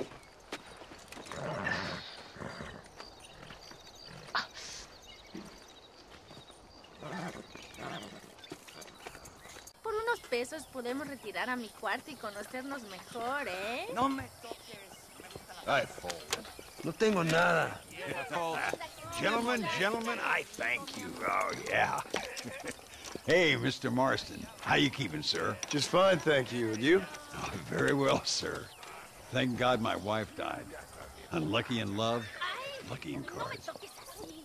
Tarzan, champagne for everyone.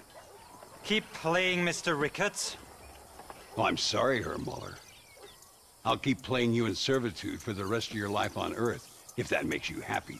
Yes, I shall indeed, sir. Well then, your deal.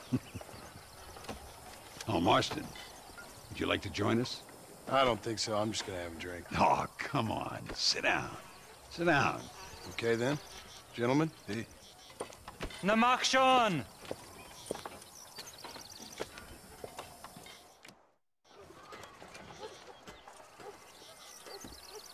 You fucking cheat! Excuse me? You fucking looked in my fucking cards, you fucking cheat! Now, Herr Muller, let's calm down. There must be some mistake. There's no mistake. Your Yankee friend here is a fucking cheat. Easy there, Germany. Calm yourself down. Oh, yeah, you know exactly what you did. Yeah, I know exactly what I did, friend, which was nothing. Now, I'd prefer it if we could all play a friendly game and no one get hurt. You planted this guy Ricketts. Now, why would I do that? I've already beaten you. Now, calm down and let's finish the game. There's no more cards game. Ease up there, friend.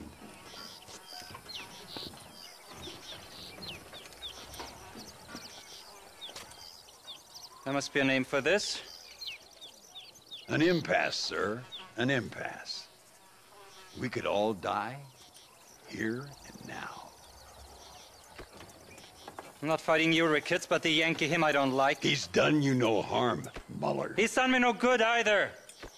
Outside, winner takes the pot. The winner will take what he wants. The other man will be in no position to argue. Sanchez will be my second. As you wish, Germany. As you wish.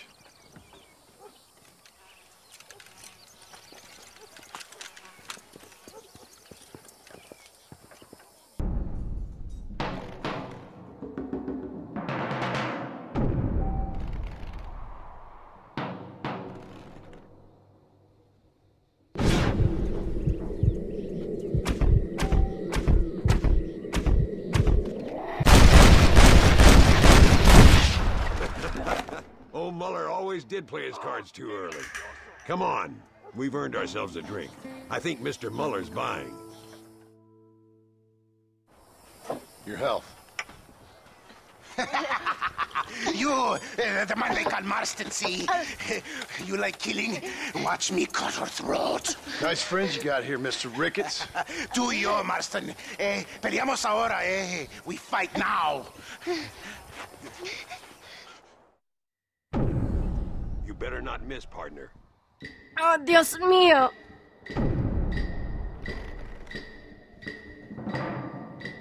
Oh, madre mía.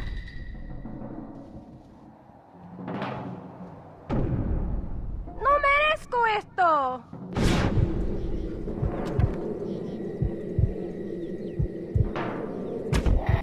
They say I'm past it. No, por favor. Well, I must say, you tourists certainly bring peace and prosperity to this land.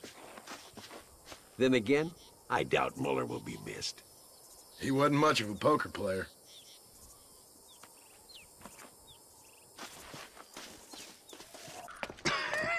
Hey, Gringo.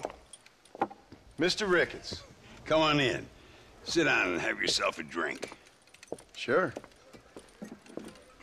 Say, any word of Javier Escuela? No, nothing yet. Say, why are you after him anyway? We're old friends. We was kind of educated together. So what is this, some kind of high school reunion sort of thing? Something like that. Well, you've killed people. You lived the life. That I have. And I tried to stop. I mean, I don't know. I tried to go straight. I did. I left the gang after the gang left me. Left me to die after I'd been shot. They'd all gone crazy anyhow. Our old leader, a fella you probably heard of. Anyway, he more or less lost his mind, went and shot a bunch of people unfair-like. I got shot in a robbery. They left me, and I left them. Well, that's how it goes.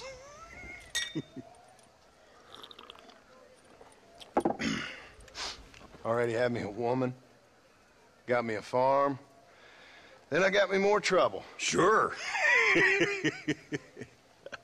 Been sent to track down the men I used to run with. Track them, kill them. Well, if you don't, someone else will. There's no escape. Look at me. I spent 25 years killing men. Look at me now, sitting around here like some low-rent would-be messiah. We're relics. Come on, have yourself another drink and let's wallow in a little self-pity. Sounds like a plan. Your health. Mr. Ricketts! Mr. Ricketts! Thank the Lord I have found you. And you, Mr. Marston. Will you sit down? You all right? I'm well, sir. But Allende is sending more men to the death. Prisoners who have not been tried. A prominent writer, Castilla, and a local official whose only crime was not putting the small holders on the street when they were late with taxes. Writers and government officials. For once, I agree with Allende. Some men need to be killed. Mr. Ricketts! I was just joking. Where are they? Out near Escalera.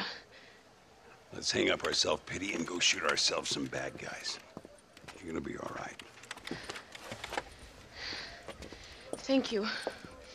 Both of you.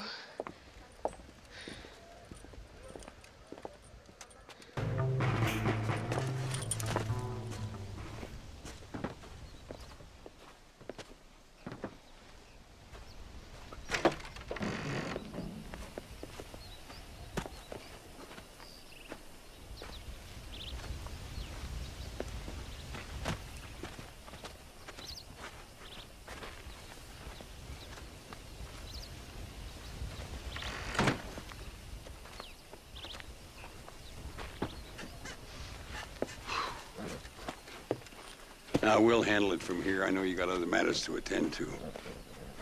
It's been nice riding with you, Mr. Ricketts. And you too. You took me back to another time. Talk to Luisa.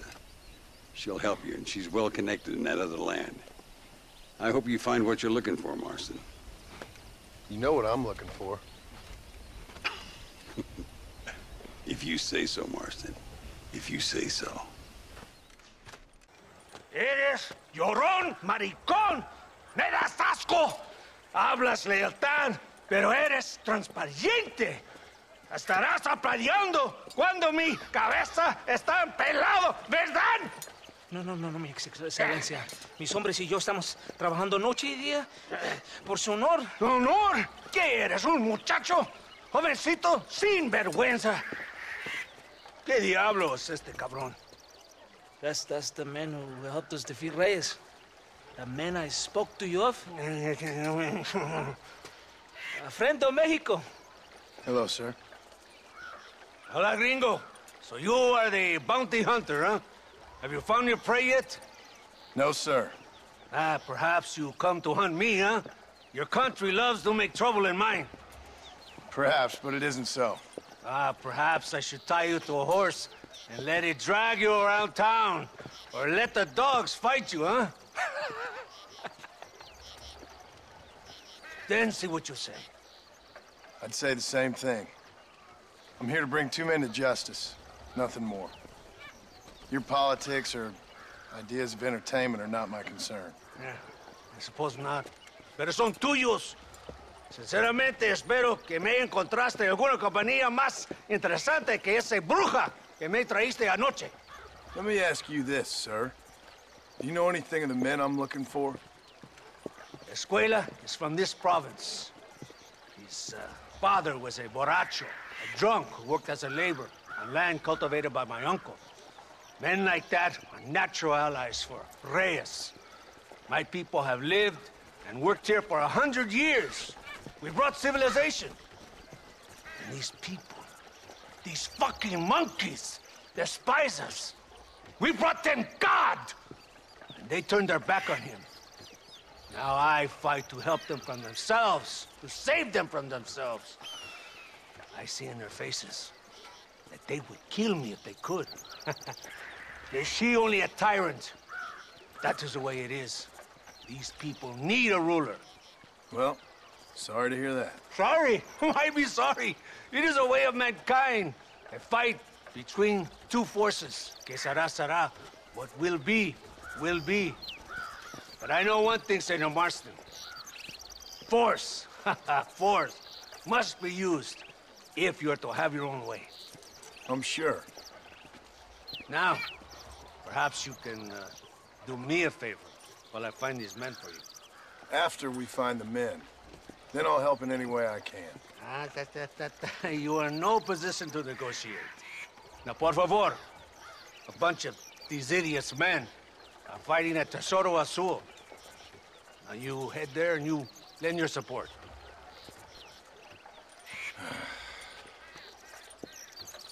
Baboso, ¿cuántas veces voy a decirte? No ponga detrás de mí. ¿Qué eres, cabrón? No está mi sombra. ¡Vaya! ¡Santa! ¿Por qué tardaste tanto? ¿Y quién es este gringo? Octavio, favor. Cada hombre ayuda. I hope you fight better than this little girl, gringo. Come, let's have some fun.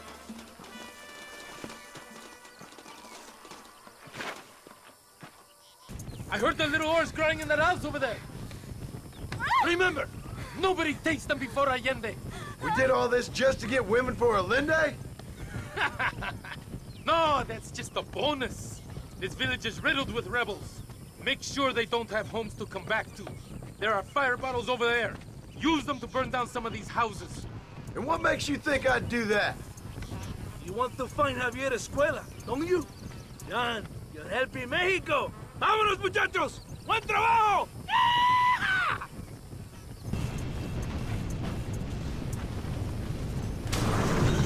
Isn't that beautiful?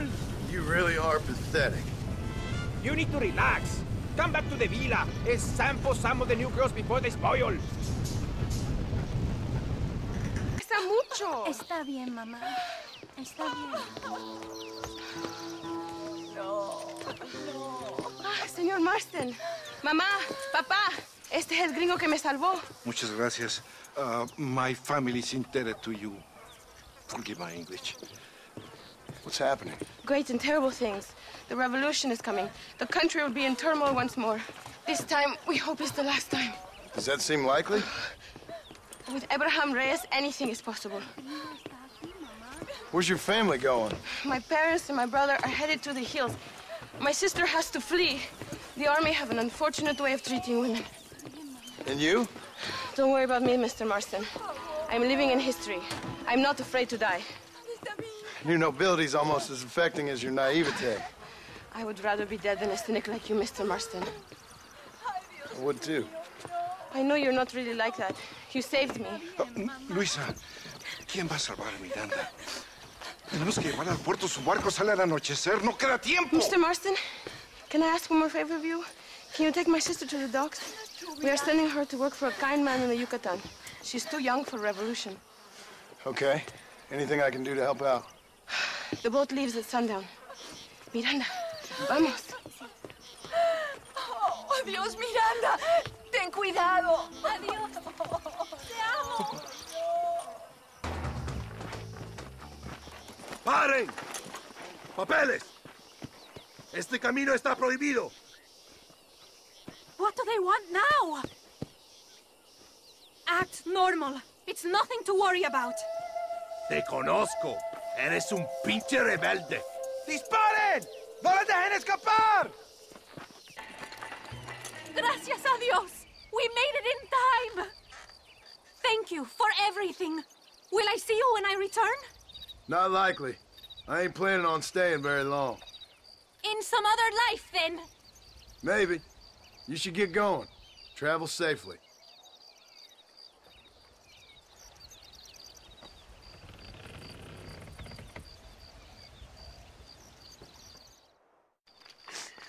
Oh, Mr. Marston. Mr. Marston. What's wrong, Luisa? I don't wait for myself, but for my country. Abraham Reyes has been captured. He has? He was coming to meet me at Roca Madera. It's a very romantic spot. It was a beautiful night, yet he was ambushed by patrol. My heart is breaking, but I cry for Mexico. Where's he being held? El Presidio. You know, in our hearts we are married already, but his family do not approve. How could they? When I'm little more than a peasant girl. But that's what makes Abraham the man he is. He doesn't care for their bourgeois, snobbery, or elitism. He sees the real me. The woman. I'm sure. I'm going to go and rescue him or die trying. Oh, whoa. I don't think that's such a good idea. Ride with me to near the jail. We'll figure out how to rescue him. Mr. Marston, you're truly a friend of this land. So everyone keeps informing me.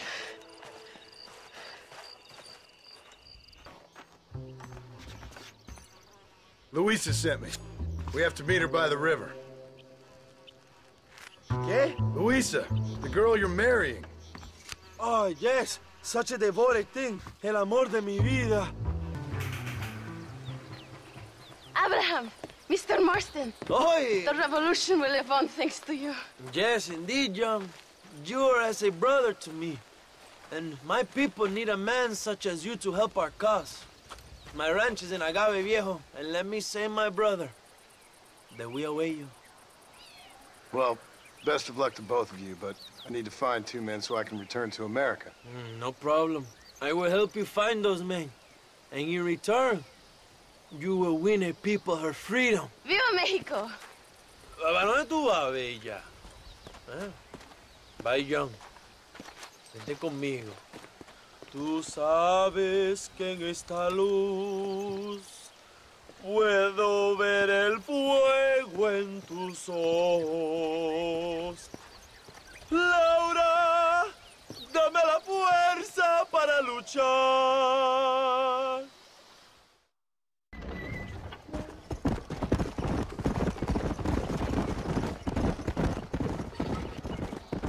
Mr. Marston, ride with us. We've been betrayed. What's happened? There's no time. Ride with us. Then we'll find the men you seek. Come. ¿Dónde carajo están los otros que necesitamos? ¡Nos van a masacrar con estos pocos! Rebeldes que tú y tus hombres se habían encargado nos atacaron.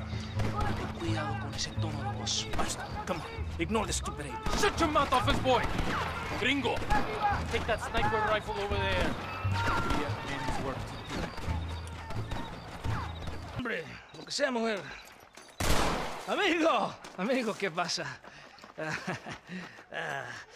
Killer like you deserves fine women and wine.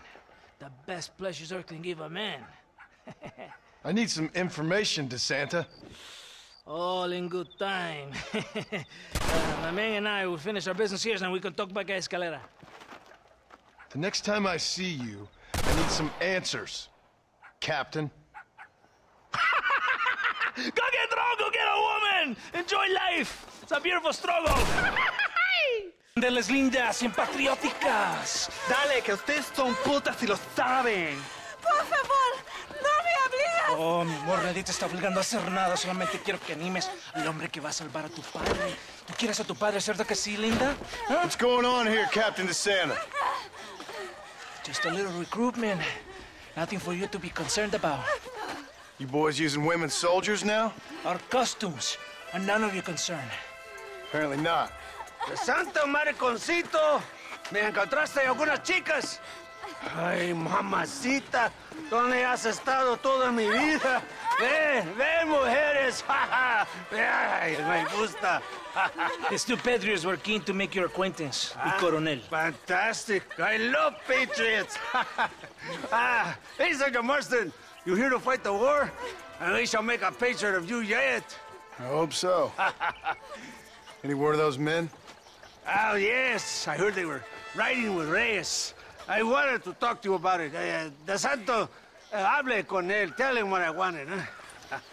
His Excellency, el coronel, would like to employ you in escorting a train down rebel country. The job is dangerous, but you'll have the honor of... Another patriot? Of knowing that you served Mexico in her fight against forces that would destroy our society. How much you offering? 20,000 pesos. And information as to the whereabouts of Javier Escuella. Okay, then. Mexico loves you, Mr. Martin. She has a funny way of showing it.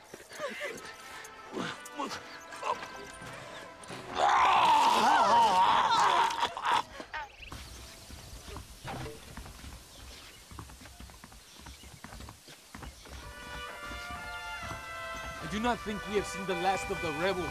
You recruits can't win a fight like this. I need you to man the Gatling gun. I ain't the soldier here, Captain. Do not question me, gringo. Just do as I say.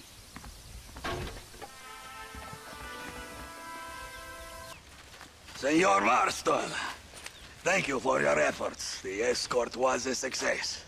At least some of your men survived. I didn't think to survive myself. My whole life I have dreamed of a glorious death. Vamos!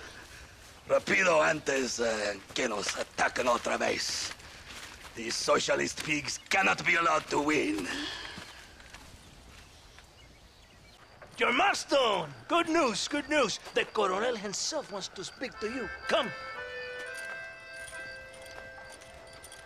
Dámelo! Dámelo! Besito! Besita! Don't be so conventional.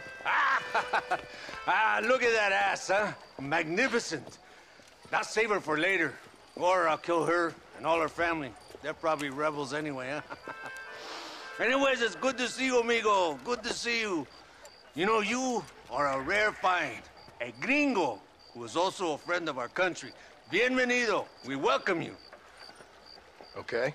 Lad, relax, relax. I have some wonderful news for you. Quite wonderful, in fact. You know the men you hunt? They have been captured in Chuparosa. I want you and DeSanta to ride out there, and then you can take possession of them. It is my gift to you for all your help, senor. Although part of me wishes that you would remain here and enjoy more of our hospitality, huh? Thank you. If it's all the same, I'd like to collect the men. I have a wife and son at home whom I miss. Don't we all, amigo? Don't we all? DeSanta, I want you to take care of Senor Marston. Vámonos, cabrón, go! Adelante! Mi amor! Mi amor!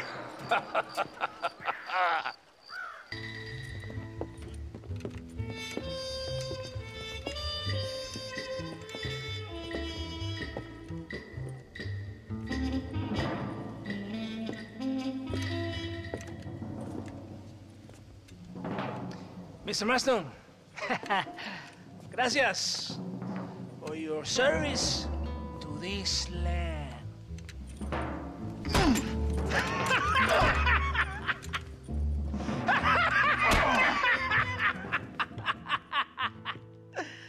¡Levanten esta pizza, mierda! ¡Levántenlo! Marston, hey, Marston.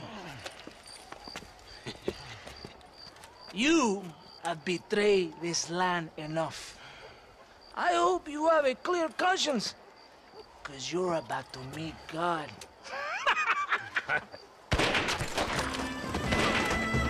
My brother! They will kill you if you don't get your ropes off. Over here, I will free you.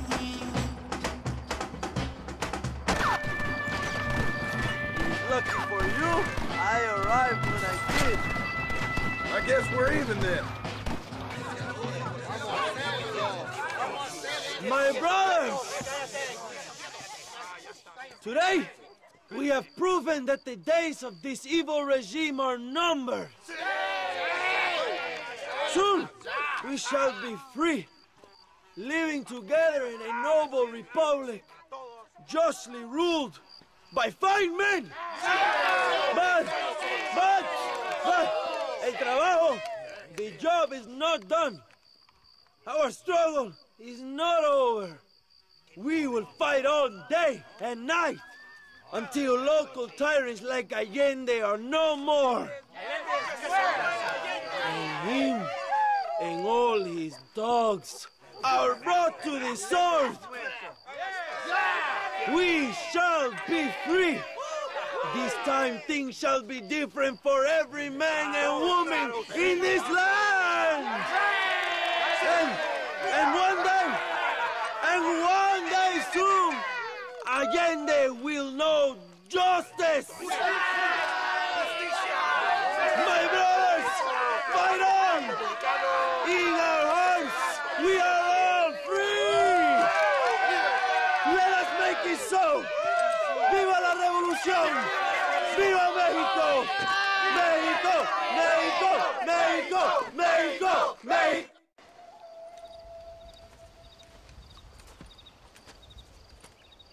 Hey, señor. You want trouble, friend? Manos arriba. Antelas. Tranquilo. Tranquilo, amigo. Tranquilo. Ya lo tengo. Muévase, cabrón.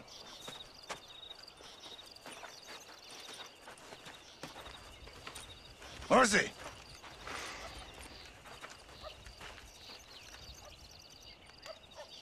El mundo es muy difícil. Tenemos que jugarlo bien. Ah, Mr. Marston, I knew you would come. Thanks for the welcoming committee. I'm sorry, we cannot be too careful. The world is very dangerous. Especially when you greet it with a gun. Please.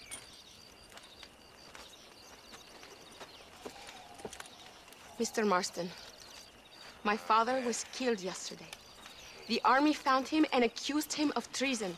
They cut out his heart and fed it to their dogs. Allende did this. Then he took the honor of 2 young girls. I'm sorry to hear that, Luisa. My father must not die in vain. His death must mean something. It'll mean that war is brutal and unnecessary and good people die. And that's all it will mean. That is not enough. Well, you know I'll do whatever I can, but I have problems of my own. We all have problems. This is about the people. My father died for his people. For these men and for millions like them, that they may be free. While there are guns and money, there won't be any freedom, Luisa. Mr. Marston, the movement is on the brink of great victory. Allende knows this and has sent for reinforcements. Abraham Reyes asked personally that you stop them reaching Escalera. They are coming by the old trail. You must ambush them. I have my own family to worry about. Mr. Marston, I have lost my father. My mother is in the United States. My sister has fled. I have no family. Just because. Please. Good actions make you a good man. Then I'm doomed. But I will help you, out of respect for your loss. Thank you, Mr. Marston. Thank you. These men will help you rig dynamite on the road. Please tell them where to place it. I'll be waiting up above, watching for the wagons. Okay, follow me, gentlemen. Thank you, Mr. Marston. We are a step closer to power. My father would be very proud. I hope it was worth it. I must return to Campo Mirada. Meet me there when you can. I will do my best to return the favor. Apúrese. Amas. John, thank God you have come. That wretched animal de Santa has been sent to oversee a massacre in El Sepulcro. Come, we must stop him and finally kill that vermin and all of Allende's other followers.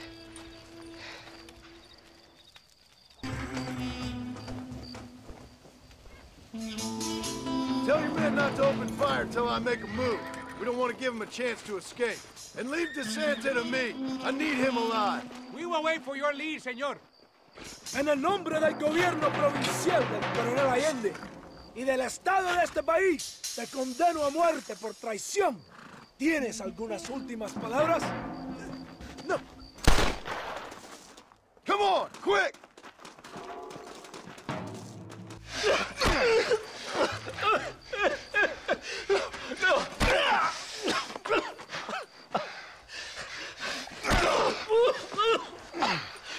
You fucking pig! Go back to your country! Where is Javier Escuela? Wait. Okay, all right. Shit. All right. Casa Madrugada is hold up there.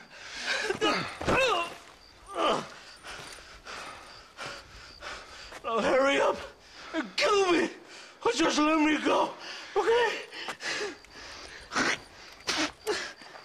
Can we kill this piece of shit now, señor? Or would you like the pleasure yourself? It was Allende, not me!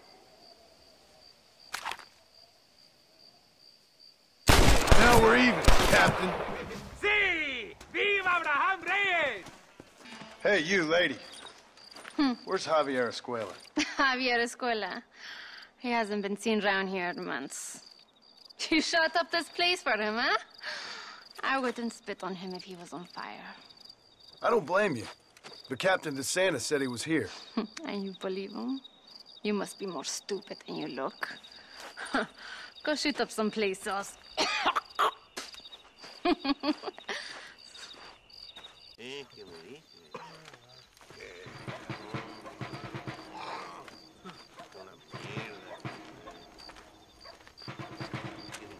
Tenemos que movilizar fuerzas en el extremo sur de la llanura para que los flancos del este y el oeste. Where is Abraham Reyes? Here, amigo! Here!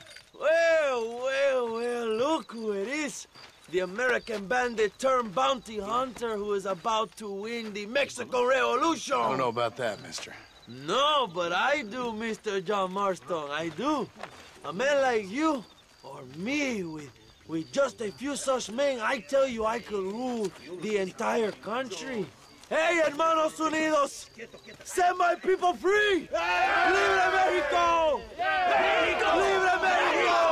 Mexico! Viva la revolución! Their energy is like food to me.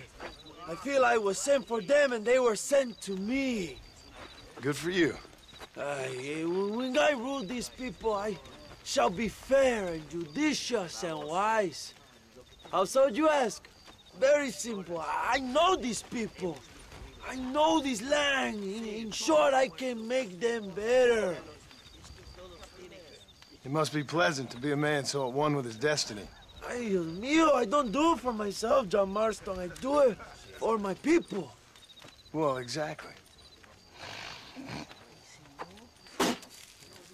Sarcasm, my friend, should be beneath a man such as you, don't you think?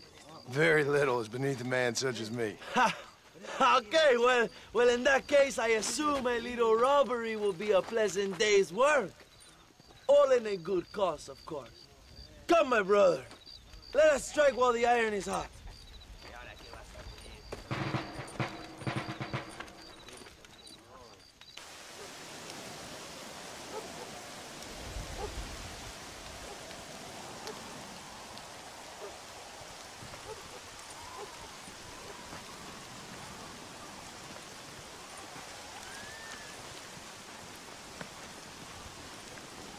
So listen, this train is filled with valuable supplies we need, but it's also filled with government troops.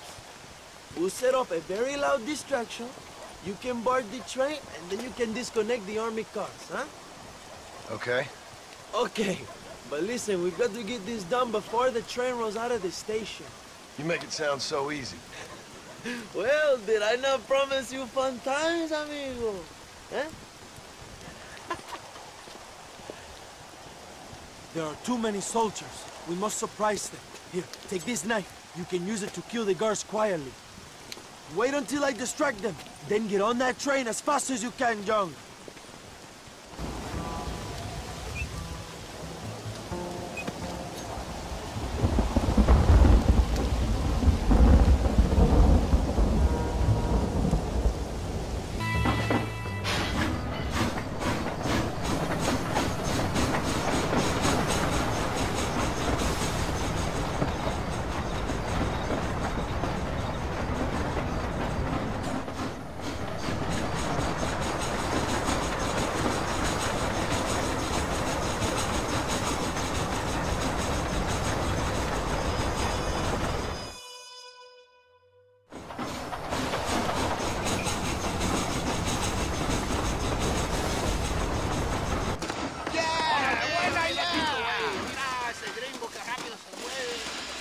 You move like a cat onto that train. Magnificent. Go ahead and blow the armored car and take whatever you need, my brother.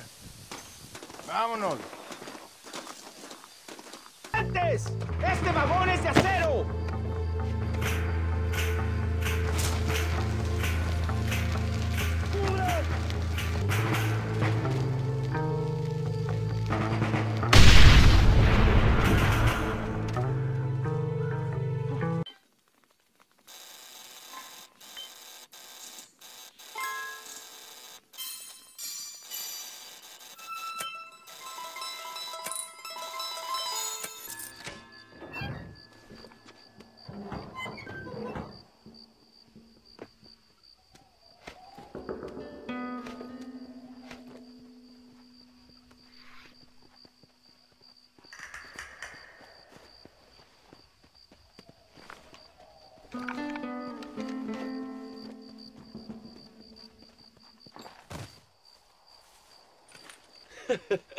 Not a bad day of robbing the establishment to give to the poor, eh, Mr. Marston? Very noble, I'm sure, but I need to know where Williamson and Escuela are holed up. All in good time, amigo. I'm off to deliver these goods. I'll see you back at the ranch. Oh, my spies tell me they soon will have the information you need.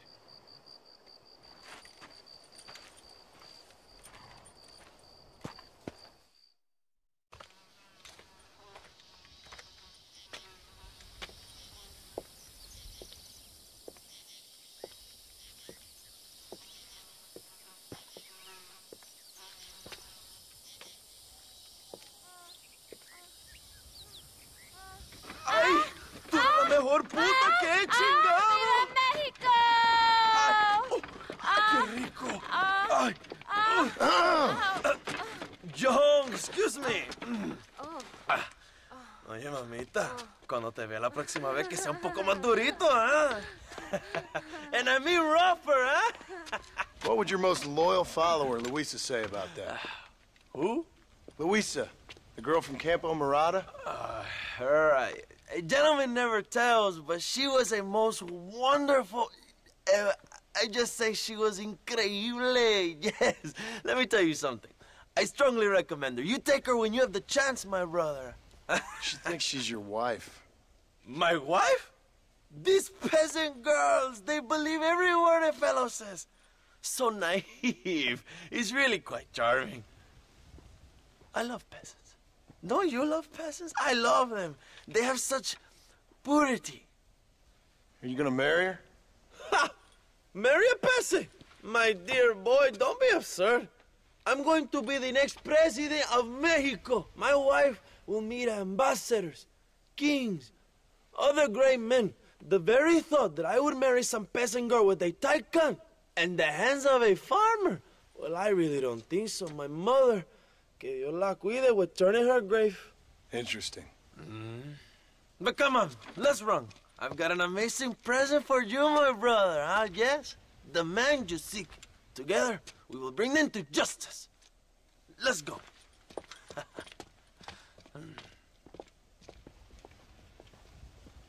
My men will launch a ruse attack on the side entrance to the fort. Meanwhile, you, my American friend, will drive this wagon at the front gate and jump off when you're close. It's been packed with 5 crates of TNT. That sounds crazy. How long's the fuse? Yes, like I say, fun times. It's plenty long enough, I think. I'll see you in there, amigo.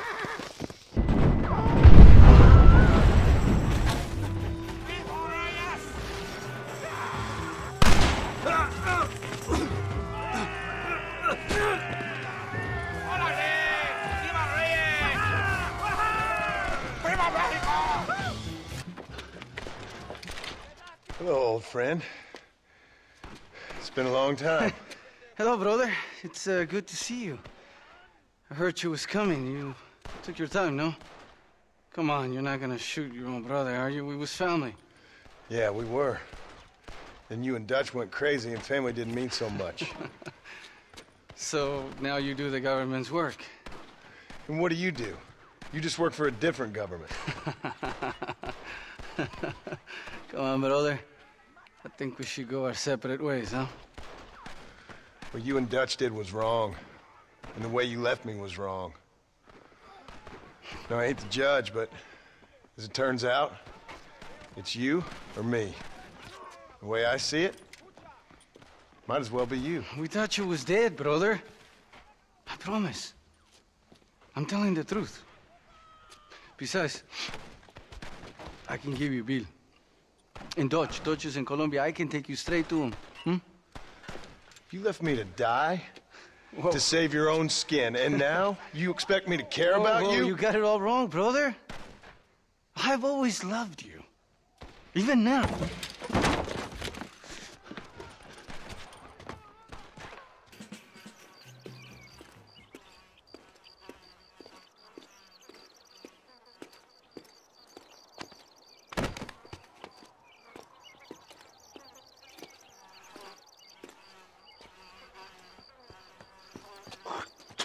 Marston, come with me. The army sent reinforcements. Come.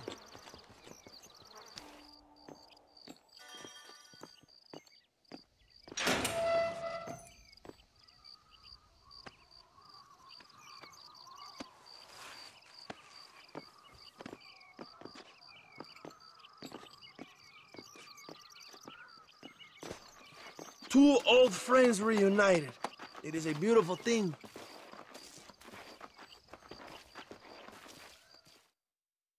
Mr. Marston, fancy seeing you down here. Well, it is a pleasant surprise, I must say. He's not looking very healthy. We told you to keep them alive. You should be glad to have him at all. Just remember your obligations to the government, Mr. Marston. We need you to find Williamson, then head to Blackwater as quick as you can. We have reason to believe that Dutch Vanderland is in the area. Your wife sends her regards.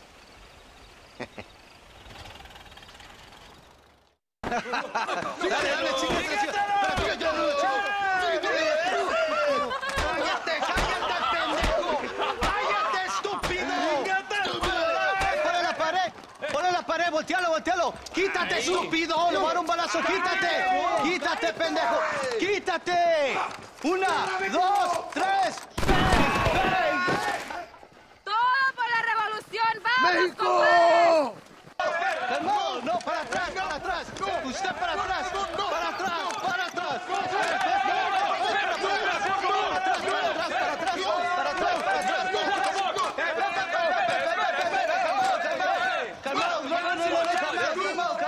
Escuchen, rebeldes. Escuchen cómo cantan los diablos. ¡Otra vez! Welcome to Mexico. My brothers and I are just discussing the future of our country. Okay, let this man go. And who are you, gringo? I'm no one.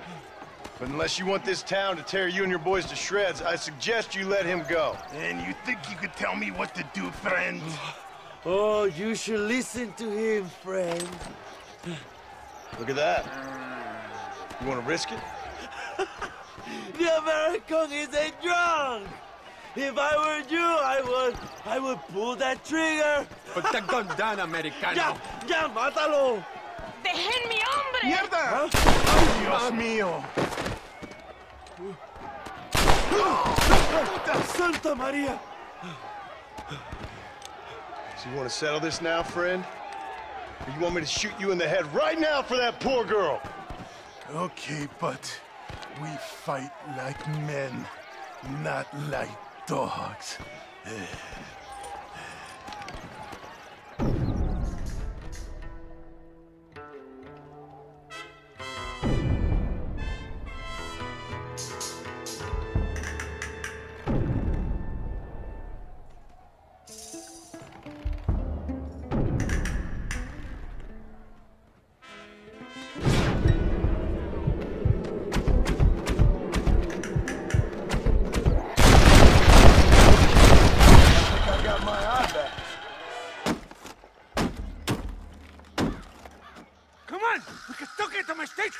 Go then. I'll cover you. ¡Vámonos! ¡Date prisa, cabrón! Down. What the hell are you doing? Find my freedom, pendejo. Now shut up, you dumb ape, and get out of the wagon. Apúrate. I'm coming out! Don't shoot! Here, take Williamson. Just let me live. I will leave the country, I promise. You always was weak-minded. You're the one who let Dutch drive you insane! Dutch wanted you dead. We all did. Well, I'm going after him next. I'll outlive all of you. You always was a traitor. You bastard orphan. And you always was a dumb, inbred hick.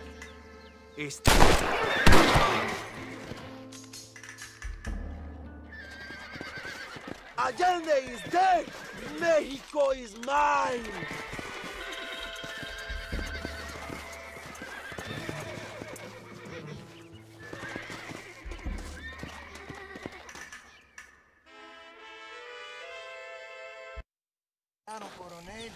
My people are free, and it is all thanks to you, John.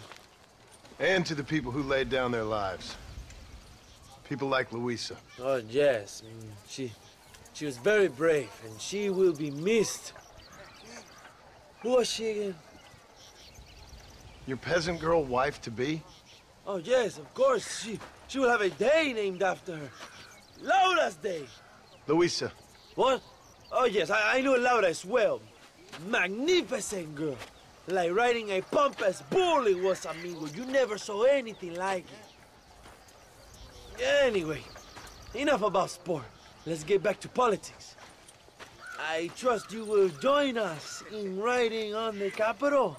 I'd love to, but with Williamson dead, my jailers need me back in Blackwater.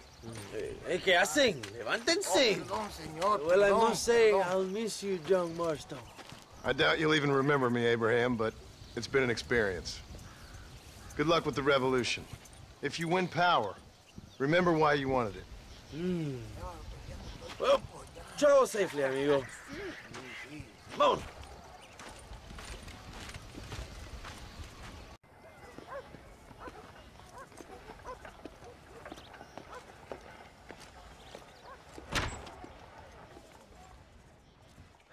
$101, $102, $103, $105, $106. I'm here to see Mr. Ross. 107, 109. Edgar Ross. 113. Upstairs on the right. 114. 115. 116. 117.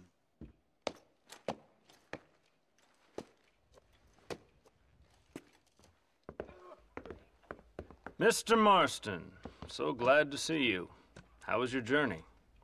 Where's my wife and son? Being well looked after. Well looked after. I want to see him. Mr. Ross wants to speak with you. We've had some important developments. You want me to take out a gun and blow a fucking hole in your head right here?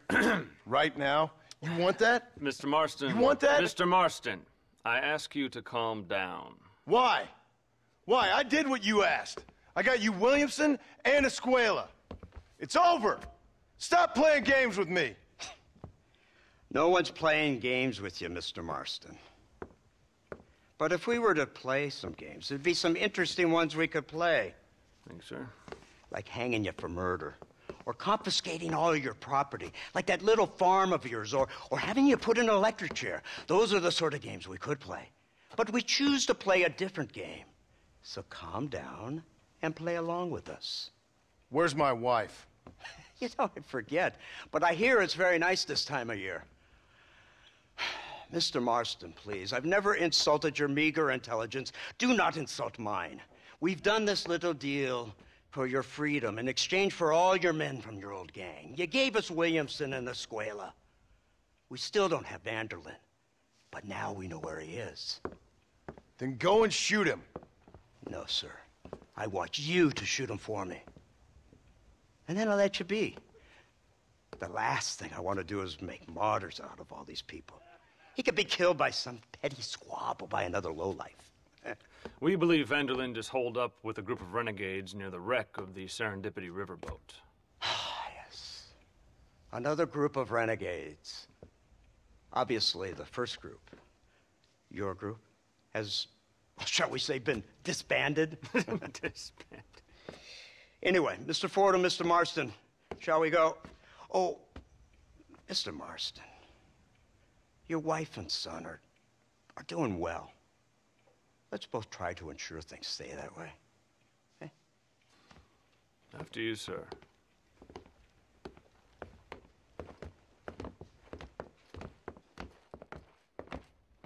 Oh, Mr. Marston, one more thing. This is for you. You're too kind. See, I have nothing but your best interest at heart. Let's hope it doesn't go off by mistake. 343. I have a patent for that, sir. This is an outrage. Ah, Mr. Marston. You're alive. Hello, Wes Dickens. Thought you were headed to Peking. So did I. So did I. A long story. But now it seems I'm being put under arrest and charged with narcotic possession or some other such nonsense. Ross, have him release this man. Why? Because he's a harmless old fraud, the kind of man that built this country. And because he helped me get Williamson. Did you hear that, officer? The man's a hero. Let him go.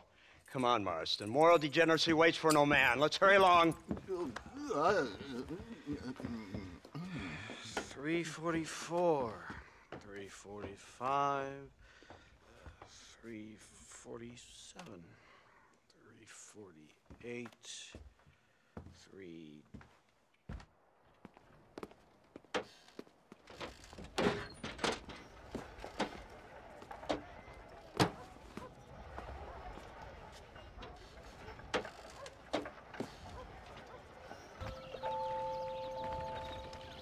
Over here! I found him! Good God, that's our informant! Gnostics, what the hell's going on here? It's a trap! Shit, Marston! You'll have to carry this man! I don't think he can walk! What the hell's happening? Devil! Marston, lift this fellow into the back seat. Put him in the car so we can get out of here. Let's go, there might be more of them.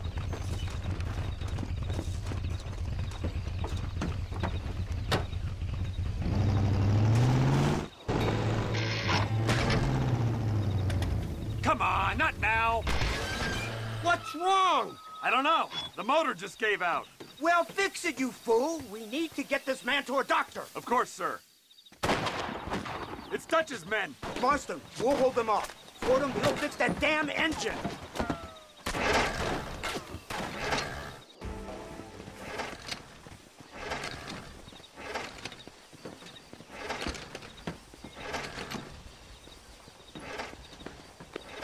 I can't see any more of them.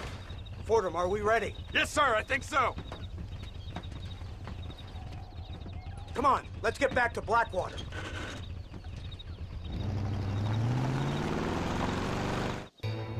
So, this is the office of an anthropologist named McDougal. He was thrown out of Yale for degeneracy. We should tell you something. Indeed, but he's been helping us deal with the natives in this area. They see him and they presume we're all idiot academics. Huh? Give me a hand here, Marston. Ah, Mr. Ross. Mr. Fordham? Good day. Good day. What on earth's going on here? Kid got shot in the leg. Beat up pretty good. We'll send a doctor. Now, McDougal, we need information from this fellow about Dutch Vanderland. Can you see what you can find out for us? Do my best, sir. Make sure you do. Professor McDougal has been a good friend of the U.S. government, Mr. Marston, just like you. Why don't you see if you can help him in his study of the native problem in this county? That's a good fellow.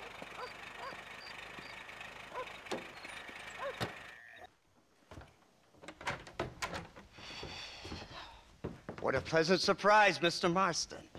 An informant just told us some interesting news. Our mutual friend, Mr. Vanderland, is about to pay call on his bank manager. What do you say to having a little financial discussion with the fella? This way.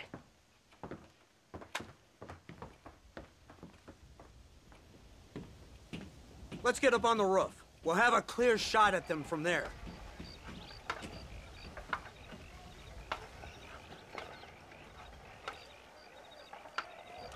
That door is the only way in and out of the building, so cover it tight. Do you see those horses to the left by the building across the street? Dutch's boys hitched them there. They'll have to run that way to make their escape. Don't start shooting until they're out in the open. If we spook them, they might retreat back and hole up inside. Don't shoot till I give you the signal. Keep your sights trained on that bank door. Marston, head into the bank with Hopkins and Manning. Get Dutch. Be careful. There may be some innocent people there.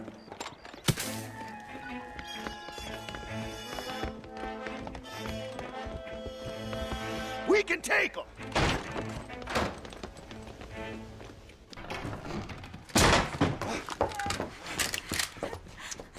Oh, it's nice to see you, John. Hello, Dutch. How's Abigail? Well, I hope. Ain't seen her for a while. 'Cause you've been chasing me? Let the woman go, Dutch. Of course. Of course. How's your little boy? He ain't so little now. No, he must be what? 15? 16? Doesn't time fly? Don't adjust. It's over, man. Of course. Of course.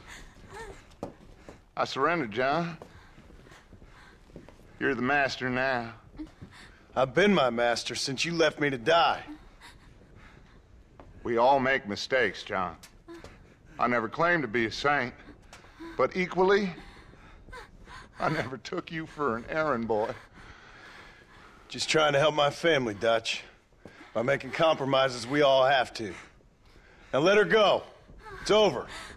You want the girl, John? You always were the romantic sort. You know, gentlemen, this man here, oh, he married a whore. Used to ride with us. We all had her. Oh, but he married her. And you know that makes him a better man than us. He's a better man. Have the girl, John. Easy, Dutch. She's a parting gift from me. Oh! God damn! Where's Dutch, Marston? He got away. Scared to shoot him? Too much to handle? When the opportunity presents itself, I'll put a bullet in him, don't you worry. Won't like myself for doing it, but I'll do it. Ah, good man, good man. You know, at the end of this, you'll probably get a medal. I know I shall. Incredible. Simply incredible. Hello, Professor. Hello, sir. Oh, Mr. Marston, sir. Good day, good day. How are you? Well, my family's health and well-being are being threatened by some unscrupulous government agents, and my own hard-won freedom is under duress. But these problems aside, I suppose I'm fair. Yes, the problems of civilizing nomads. Tell me, sir, are you from Norse stock? Not as far as I know. I was raised in an orphanage. My father was Scottish. Unfortunate. You'd make an interesting case for my theory of natural population characteristics. Really? Well, yes, a white man, obviously, but with a savage spirit. Trust me, sir, I mean savage in the best possible sense. Natural nobility, but also simple, pure. I've been looking at some blood samples through my microscope, and you know what? No. Well, of course you don't. It's a remarkable breakthrough. I've been looking at the blood of both natives and white men of corresponding height, weight, and age, and you know what? Again, no. They're exactly the same. It's remarkable. It completely refutes my last book. But I'll tell you what, sir. This sabbatical in the field may have been somewhat forced upon me by circumstance, but my scholarship has benefited enormously. Would you like to partake of a syringe of cocaine? I've quite enough for two. Not right this minute, no. So it's a remarkable drug. It entirely restores the ego. It takes one back to a primal state. It helps my thinking enormously. Nastas, come on. Come in, sir. Would you like to take off your slippers? Or skin a rabbit? I know we cannot see the stars, but still my heart is pure, and we meet as equals. These savages must be spoken to simply in metaphors. No, sir. I grew up on a reservation and attended school. Oh, lovely. But I can show you what you want to see. I know where the group of bandits you seek are hiding. Both of you. Vanderlyn has attracted a following of young men on the reservation. They are turning to bad things. The savage heart cannot be conventionally civilized. I was right all along. Where's Dutch Vanderlyn based? In the hills, in Cochene. Let's go. I know a way there that is not guarded. Marvelous. It's simply marvelous.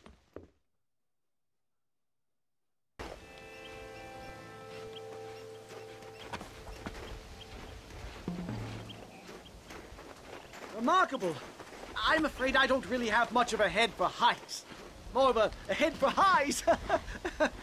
well, anyway, I'm sure Nastas will help you. I must be on my way. I've got work to do. Thanks for the help. Goodbye, gentlemen. Enjoy yourselves.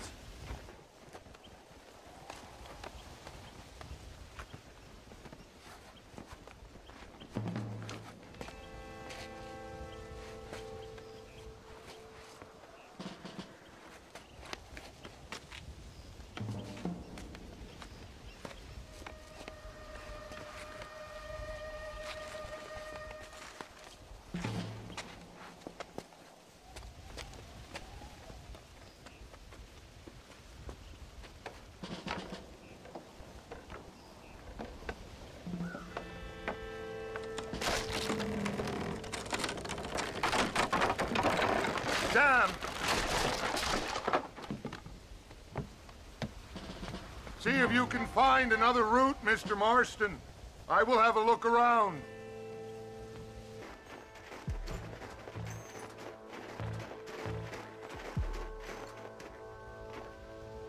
This way.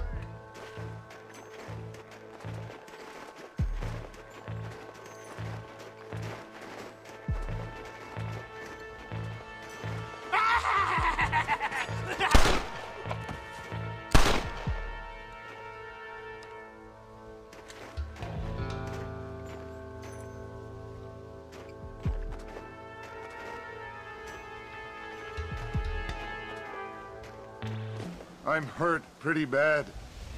I don't think you should go any further. I'll be fine. But you go ahead. I don't want to slow you down. You sure you're all right? Just need to take it slow. Go on. I'll catch up or see you on the way down.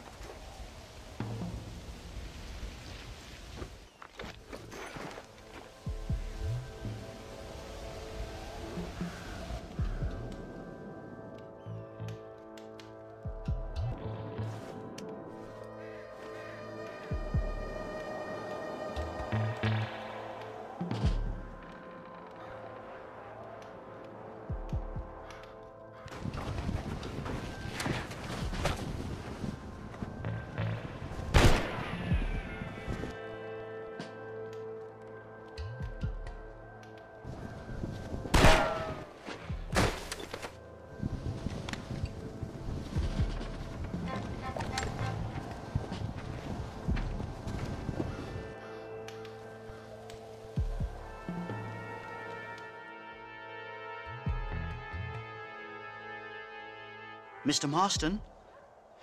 Mr. Marston! Mr. Marston! Here you go, Mr. Marston. Put that stuff away.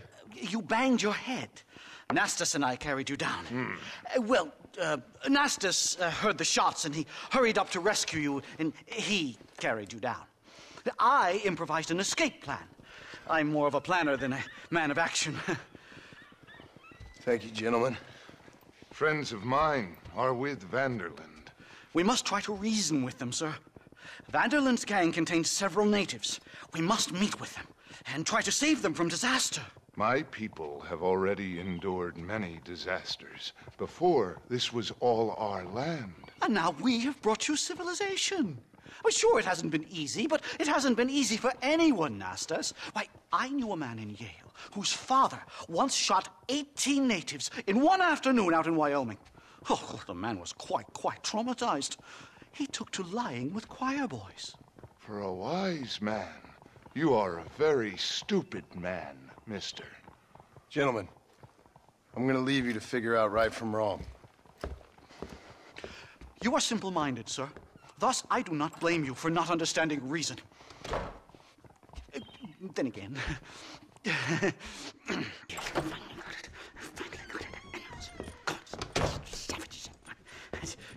Marston, sir! It's good to see you, old bean. Good to see you.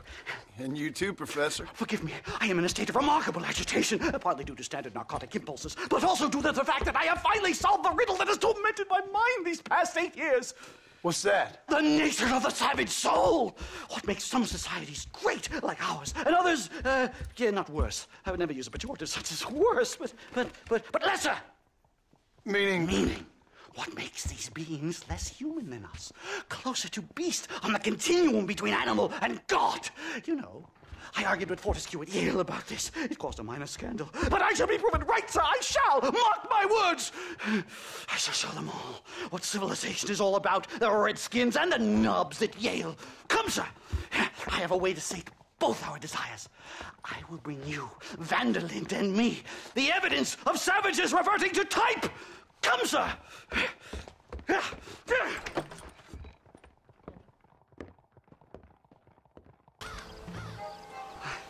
Hello, gentlemen. We come in peace. Those words mean nothing coming from people like you.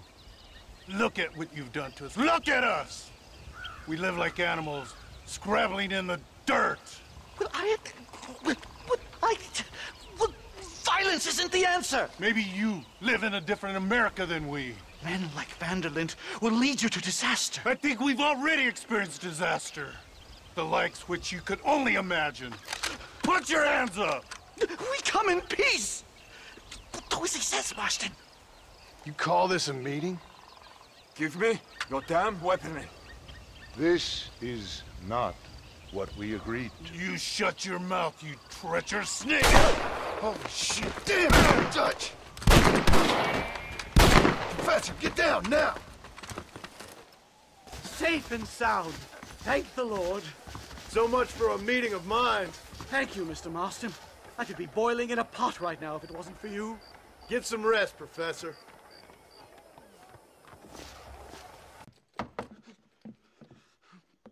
Professor! Oh, it's you, dear boy. Come in, and shut the door. What's going on? You leaving? Yes, sir. Yes, I am, sir. You know the thing that is vital, without which scholarship cannot proceed, sir? No, I don't. Not having a bullet in your flipping neck, sir. I am not cut out for this. No, I'm not cut out for this at all. Nope. They're fucking savages! Savages! I think we all are. Not me, sir. I'm from Connecticut. I'm a professor at Yale. I write books. I do not deserve to die out here. Where's my tincture? Oh, yes.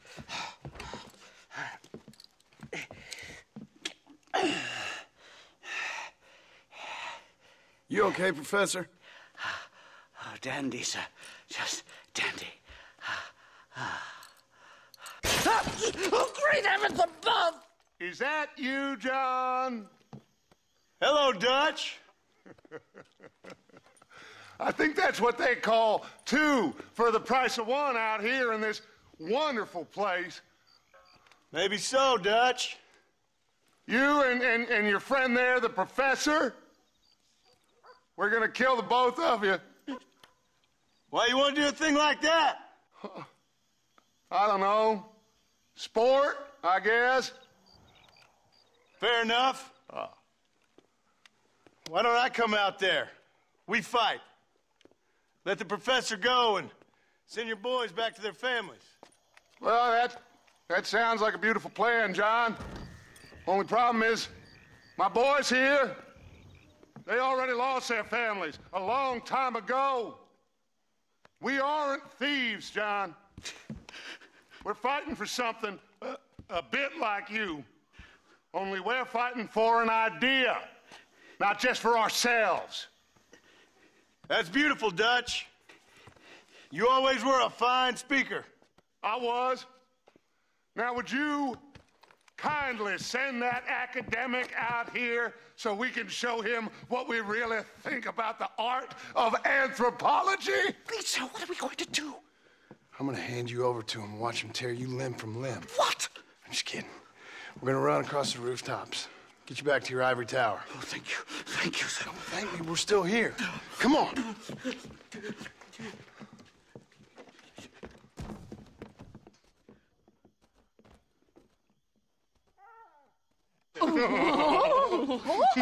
Yes. Oh, come here. Oh, Good day, sir. Madam. Look here, sir. What is the meaning of this outrage? You two stay down and shut up.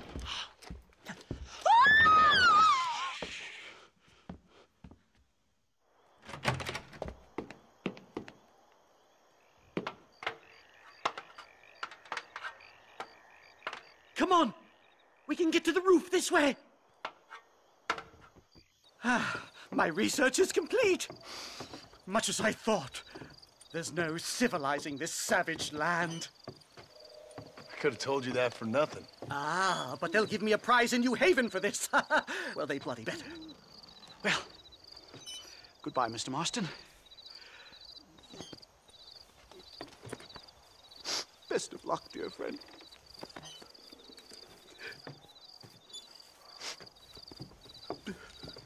So long, Professor. So long, sir.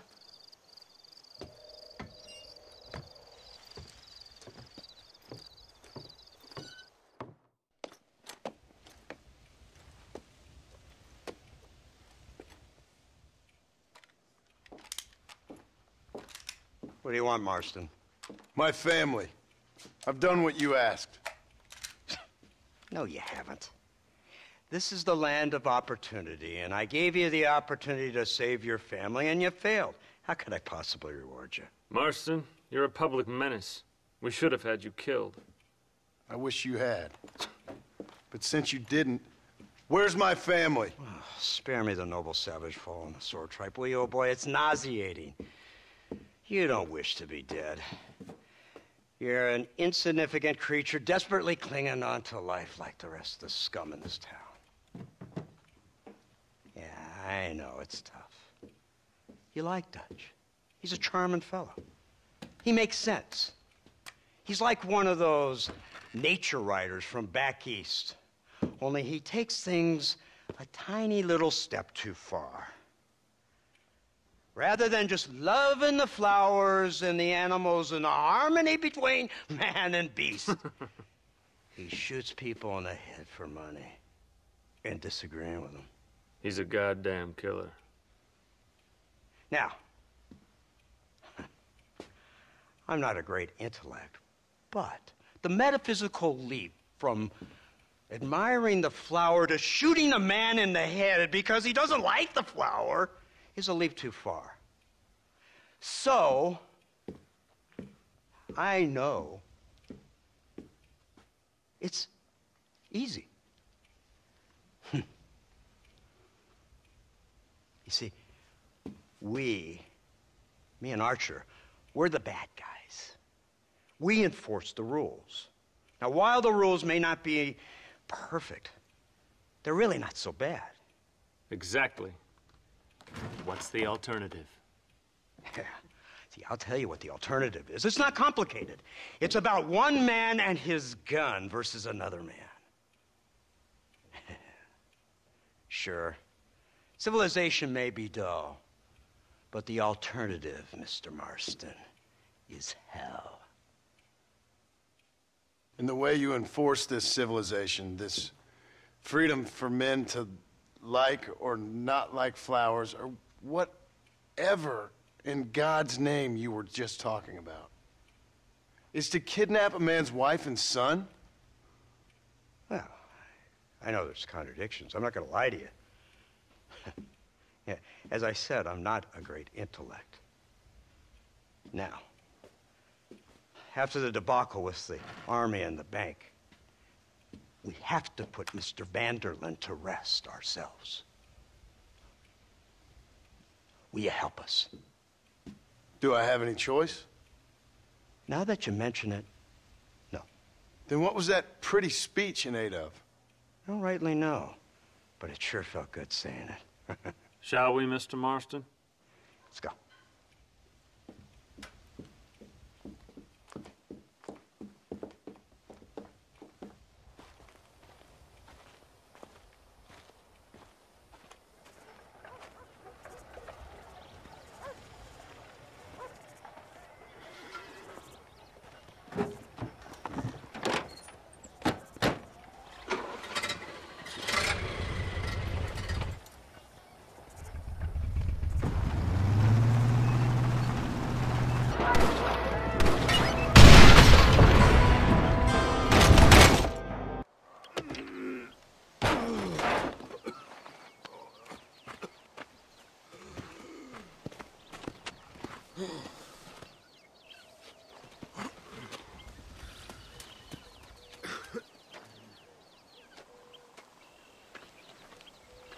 Well, Mr. Marston, it seems like your mentor Dutch no longer looks quite so kindly to his student. That man is insane. So it seems. I think we need to get him before sundown. As you say, Captain. Otherwise, he'll be gone again. And what if I say no? Now, before I shoot you myself, let me just point out the obvious. The one person we have left that can appeal to Mr. Van der Linde is the last person we know who knows him. Your wife. That won't be necessary. Mr. Ross, Captain, let's go.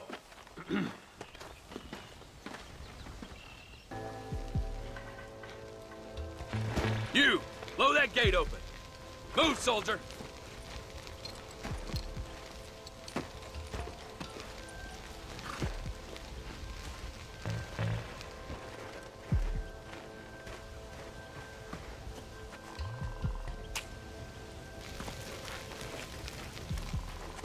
Go!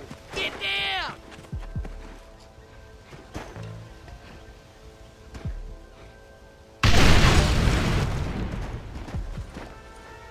Forward! Move in!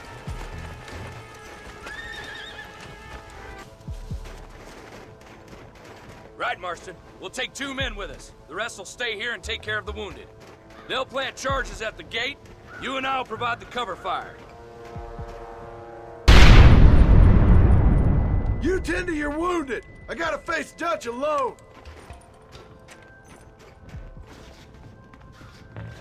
Looks like it's me and you, John. You should have stayed at home. Son of a bitch! God damn it! You'll never take me alive, John. It's over, John. I ain't leaving here without you.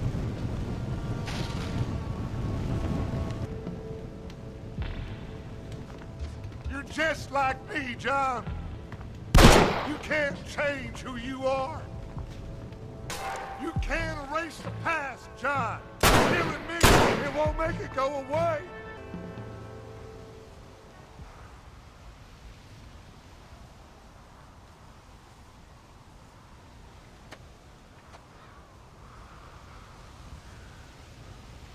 Hello again, John. Hello, Dutch. We gotta stop meeting like this. Sure. I got a plan, John. You always got a plan, Dutch. This is a good one. I don't doubt it.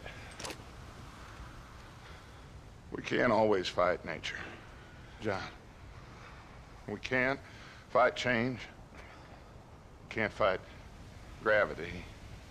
We can't fight nothing. My whole life, all I ever did was fight. Then give up, Dutch. But I can't give up, neither. I can't fight my own nature. That's a paradox, John. You see? Then I have to shoot you.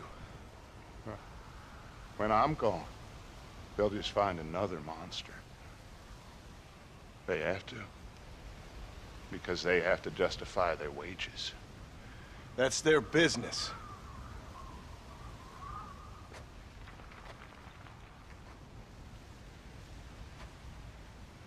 Our time has passed, John.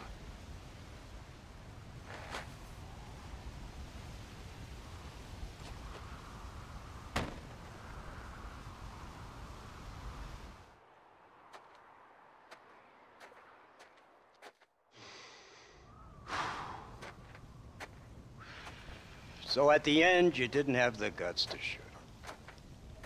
The man's dead, Ross. Sure. Can I see your gun?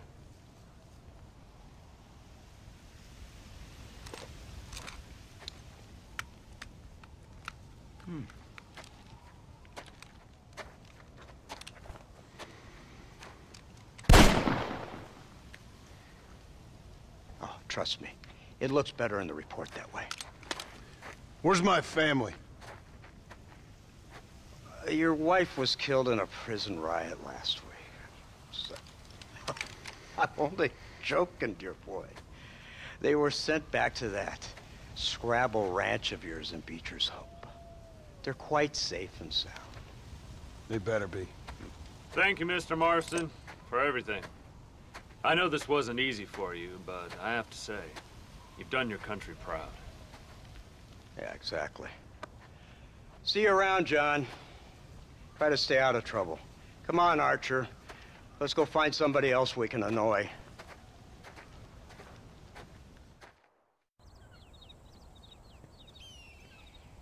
Abigail!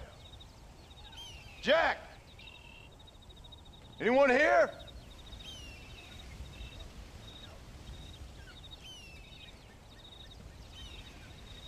Anyone home? Oh, darling. I never thought I'd see this day again. You no-good hillbilly piece of shit! I thought you was dead! I thought you was dead, John, huh? Where you been? Where you been? You know where I've been, darling. You know. You saw Dutch, didn't you? Yeah, I saw him. And Bill? Yeah, I saw him too. And you didn't go back to him? I left that life. Just as you left yours. How'd they treat you? Oh, I can take care of myself, John. One guard got funny on me one time, but I wasn't so ladylike and he didn't try it again. Nor no one else. How's the boy? Oh, like you. And like me. Well, he's like a kid growing up without a father. That ain't fair. What is fair? Well, some trees flourish, others die. Some cattle grow strong, others are taken by wolves.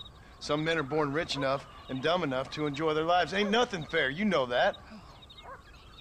We tried to change. I mean, ain't that what you're supposed to do? We did change. And it's over now.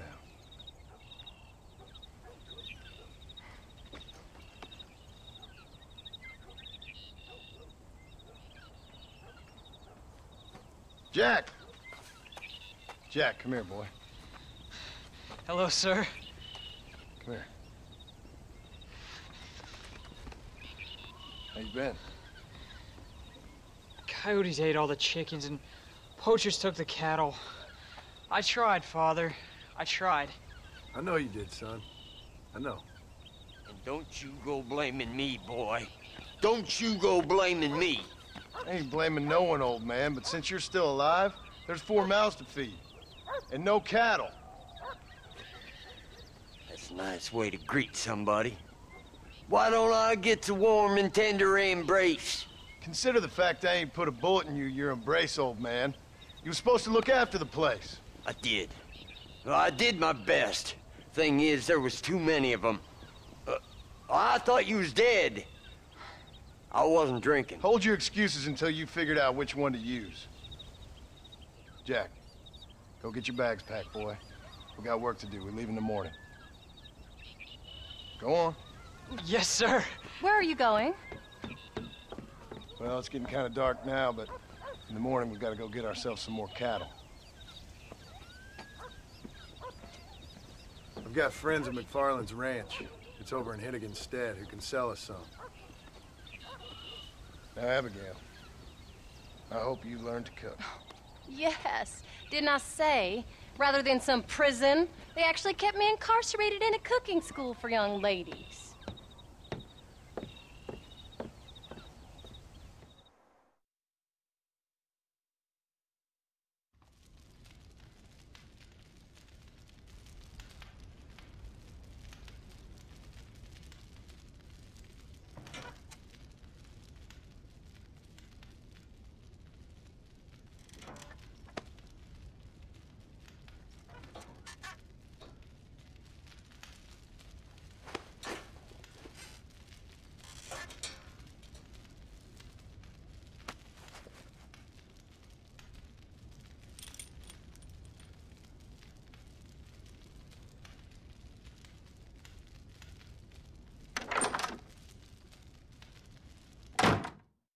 John Marston, Now, there's a face I thought I'd never see again.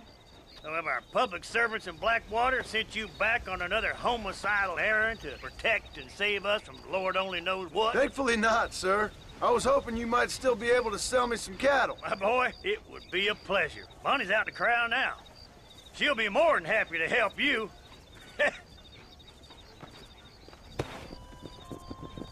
Good Lord, do my eyes deceive me?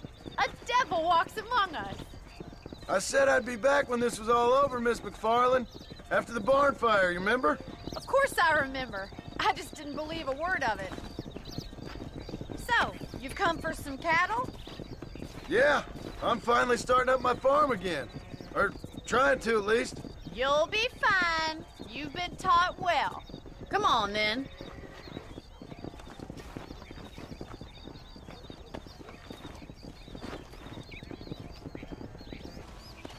Did a good job, son. Nice shooting. Thanks, Pa. Make a rancher of you yet.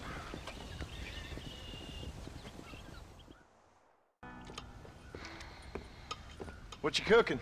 Same thing I've been cooking the past 15 years with the hope of poisoning you. Ain't working so well. Not yet. Be honest, though. Tastes bad enough to kill a man. I never was much of a cook, but I did try to be a good wife. And you have been. Given what we was and what we came from, I think we've gone and done okay. I look at Jack, I look at him, and I think we've been blessed. Maybe he can be something more. He's a good kid. He can be whatever he wants to be. He ain't gonna be no frontier gunslinger killing and running those gang, though. That way's over. Railroads and government and motor cars and everything gone and done away with all that. And he ain't gonna marry no orphaned working girl running with a bunch of hucksters, neither. If he meets one like you, I hope he'll marry her. Stop. For an illiterate gunslinger, you sure know how to make a girl blush. God damn crows! John! You have got to go deal with them. They've broken into the silo again and are eating all the corn out from it. Of course, my angel. Wait. Get out of there. All right, all right. Come on. Scat. Shh.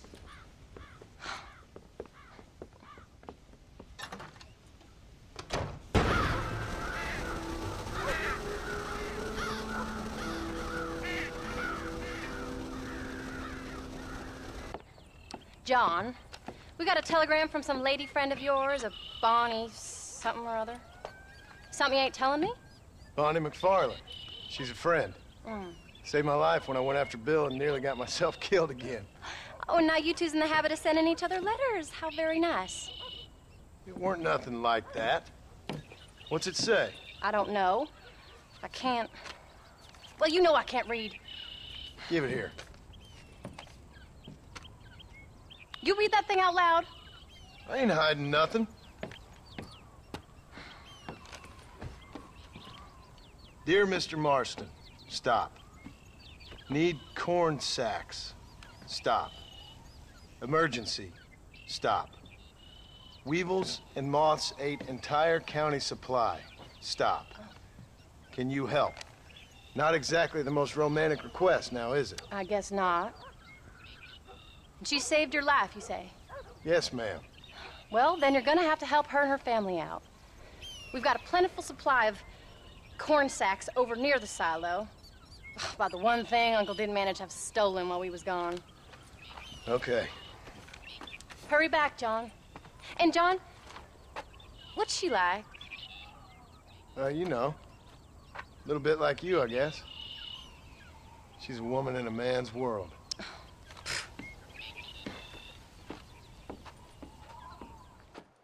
John, wait! Maybe I should meet this McFarland woman.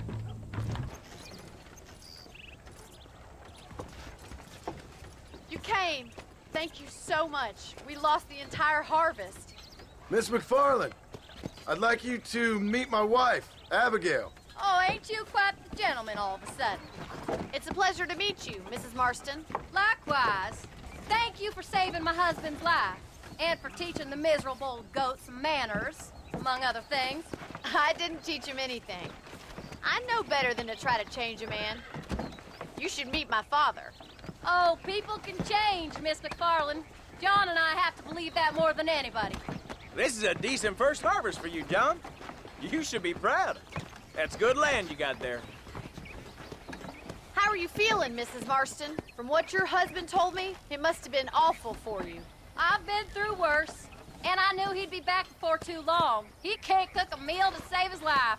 Abigail, in my darkest hours, when I was most homesick, just the thought of one of your rat meat stews kept me pushing forward. Well, about as amusing as a weeping saddle sore, ain't he, Mr. Farland? If you're gonna start yammering about women's work, John, I'd say you might be in the wrong company. I'd say so, too. I never felt so outnumbered.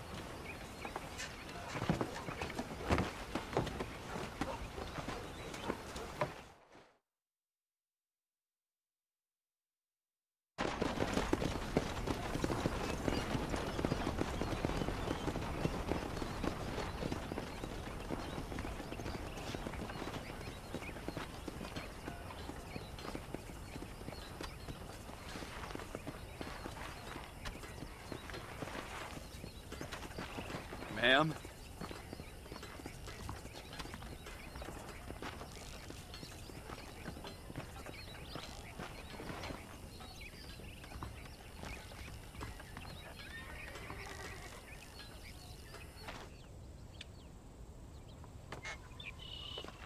We did good today, John.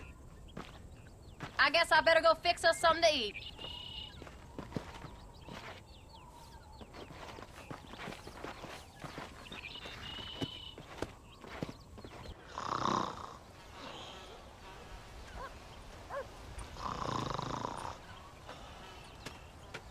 Get up, old man.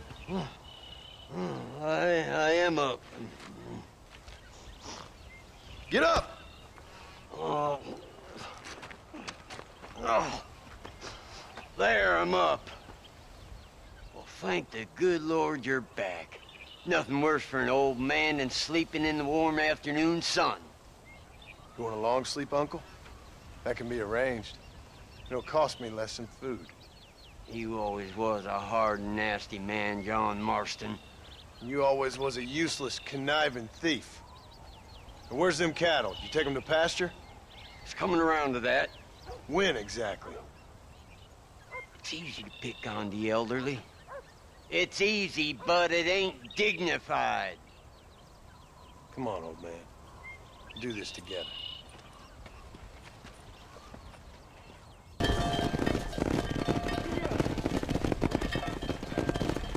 You look after the herd. I'll ride back. No thanks. You got your pound of flesh from me today.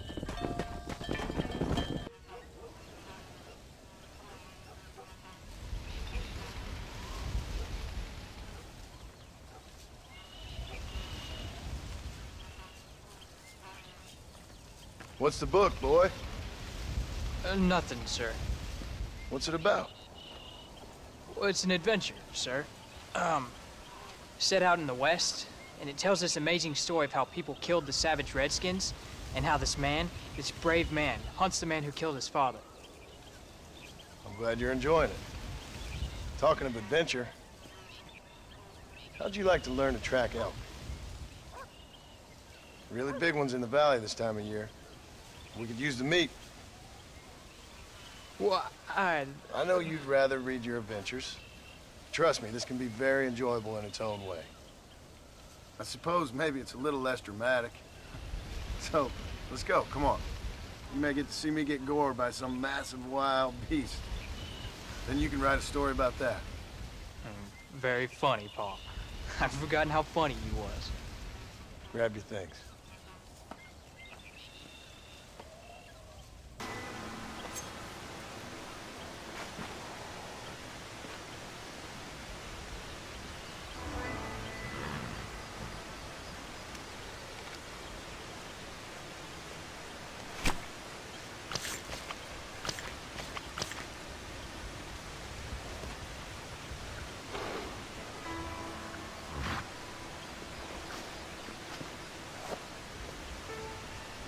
Oh, Paul, that was so much fun!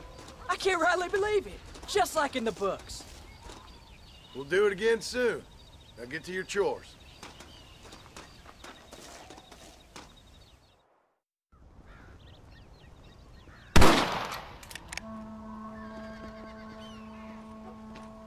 tensing up. I'm not. You are. Your back's tense and it's making the rifle jump. You're holding it wrong. Here, let me show you. I don't need you to show me, Paul. I guess not. Don't show me and you'll just run off again or something. It's better I teach myself. I ain't going nowhere. Whatever you say, Paul. Don't be like that. Sorry.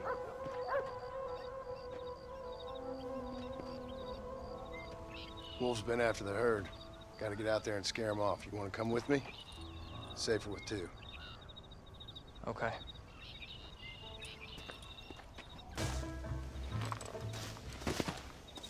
You're turned into a decent hunter, son. But try to stay out of trouble.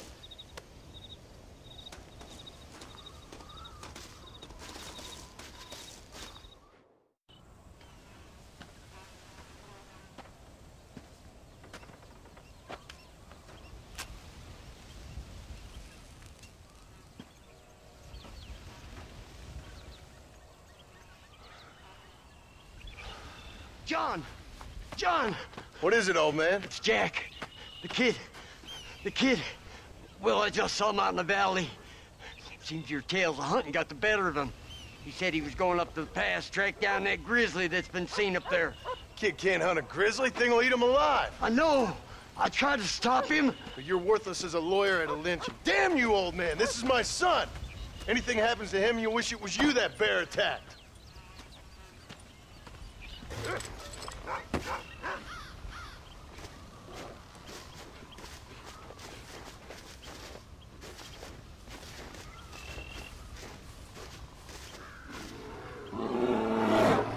Paul, help me! I'm hurt! Jack, stay down!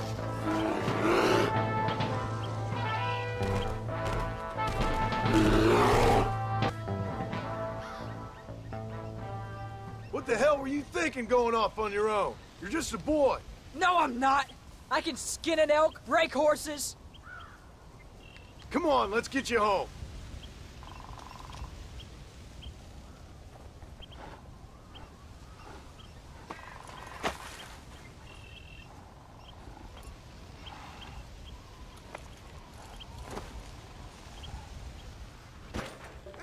I'm sorry I made you worry, Paul. Don't be too eager to grow up, son. Ain't as much fun as it looks. When you're ready to hunt bears, I'll take you.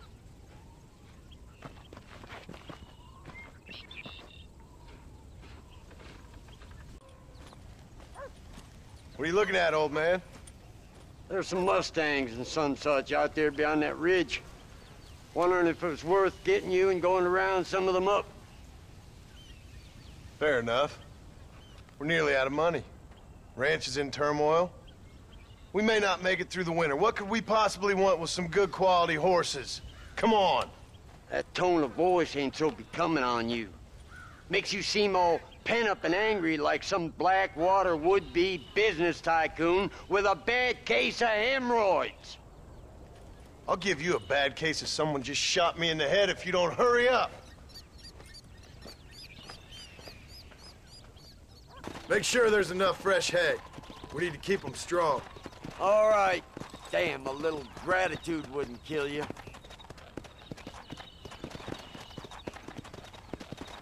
Not a bad day's work.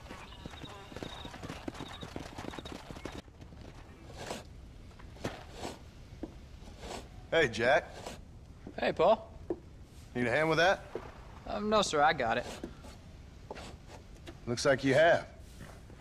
You know, you're real good with them tools. Thank you, Paul.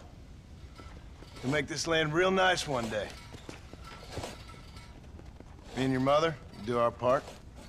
By the time your turn comes, hell, this could be the nicest farm in the county. Maybe, Paul.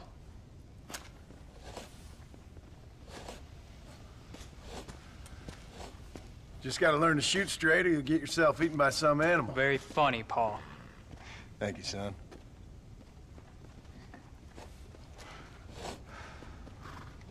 Soon it'll be quail season. We should have some fun then. Is there anything you don't like shooting, Paul? Well, I ain't met the thing yet, but as soon as I do, I'll let you know. You can even put it in one of them books you read. Yeah, maybe I'll do that. Today, John Marston stopped shooting. Now, I ain't no literary man, but I don't think that'll sell. People like shooting in them things. I think you may be right there, Paul. So, you ever hear talk about them machines that can make a man fly? Well, sure, Paul. Everybody knows about that. You know they're gonna be bringing one of those machines around the country next year for a demonstration? One of them machines can turn men into angels. One of them machines can turn men into angels. John, come here. John, come here, quick. Take a look at that. Jack, go into the house, lock all the doors. Whatever happens, don't come outside. You hear me? Whatever happens. Okay. Come here, son. Whatever happens, keep the doors locked and your mother inside. Promise me, son. Promise me. Who is it, Paul? It's just some old friends. Me and Uncle take care of it. And you go inside and you keep the doors and the windows locked. I hear you. Then run! Yeah, run, boy. Well, old man, looks like things is about to get settled once and for all. So it seems. What are we gonna do now? What's wrong? What's happened? Stay inside, you hear? Like I said, there'll be more coming.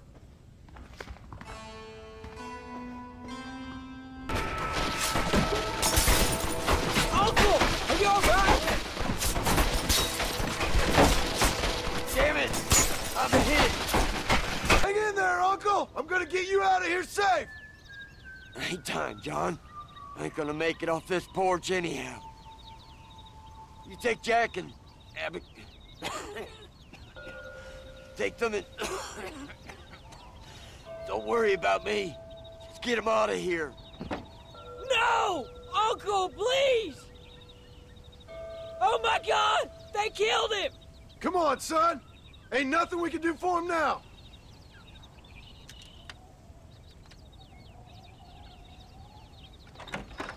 We're leaving the farm. I'll watch from the silo. You two go to the barn, get the horses ready. John! I'll meet you there.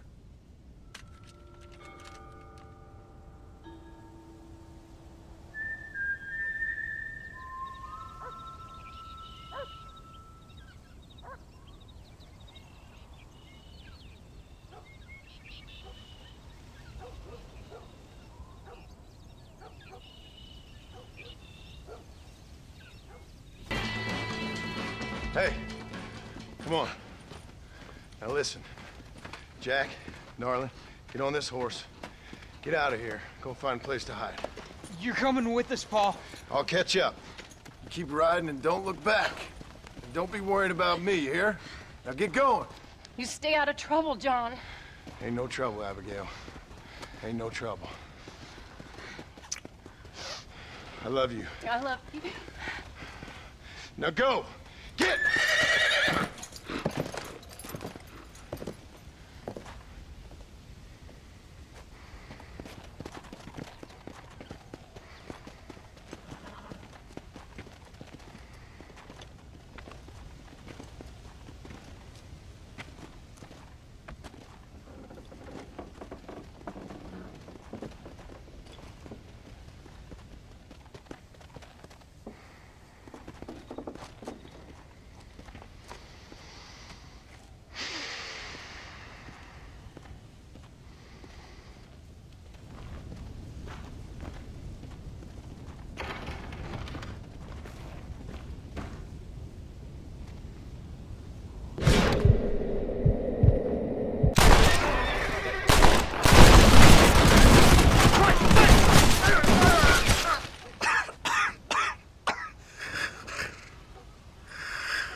bury me not on the lone prairie where the coyotes wail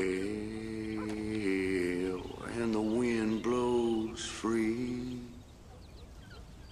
And when I die, don't bury me 'neath the western sky on the lone prairie.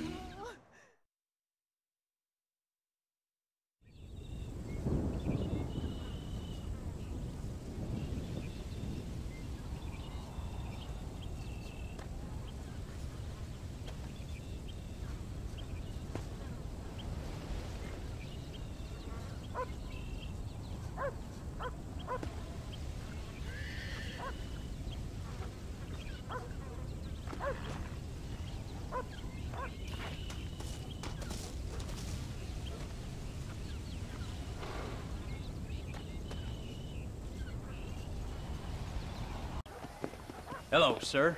You work with the government? You one of them agents? Sure, son. Why you ask? Did you work with a man named Edgar Ross? I have something for him. Edgar Ross? No, but well knew of him. A fine man if he wanted results. Won himself a chest full of medals. I think he went and retired about a year ago. Last I heard, him and his wife moved out to a cabin on Lake Don Julio. Lucky guy. Getting to take it easy. He's fighting crime in this dump, that's for sure. Well, thank you for the information, mister. Excuse me, ma'am. Hello, young man. Hi. What are you doing out here? Are you out visiting the lake with your family? No, ma'am. I was looking to deliver a letter to Edgar Ross. That husband of mine. That bureau just won't get its talons out of him, even though he's retired. Edgar gave them some of the best years of his life. They ought to let him retire in peace. They'll not rest till they've killed him with worry, and he's such a sensitive man. I'm sorry, I shouldn't get so angry. I don't suppose any of this is your fault. There's no need to worry about him nowadays. Well, where is he? He and his brother Philip went hunting on the south side of the San Luis River. Be careful crossing over. They were saying it was dangerous. I sure will, ma'am. Don't worry about a thing. I'm sure your husband will be just fine.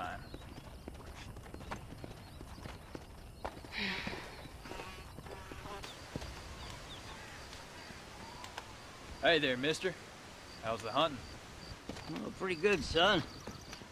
Got me a few rabbits, coyote, elk. Still looking for some trophies for the parlor. I've got a letter here for Edgar Ross. You know him? I heard he was down in these parts with his wife. Yes, I know him. He's my brother. Gone down river, duck hunt. Must be a pretty important letter to have come all this way. Oh, yes, sir. Real important. I'll be on my way home as soon as I deliver this message. You best be off then. Just don't get on his bad side. He's got a filthy temper. Excuse me. You Edgar Ross? Do I know you? Forgive me for startling you, sir. I have a message for you. My name is Jack Marston. You knew my father. I see. I remember your father. I've come for you, Ross. And you, boy, have sure as shit found me. You killed my father. Your father killed himself with the life he lived. You killed him. I saw you. You keep saying that. You sent him to do your dirty work. Then you shot him like a dog. And I'll shoot you like one too, you little piece of trash. Now get out of here before I kill you as well. I ain't going nowhere, old man.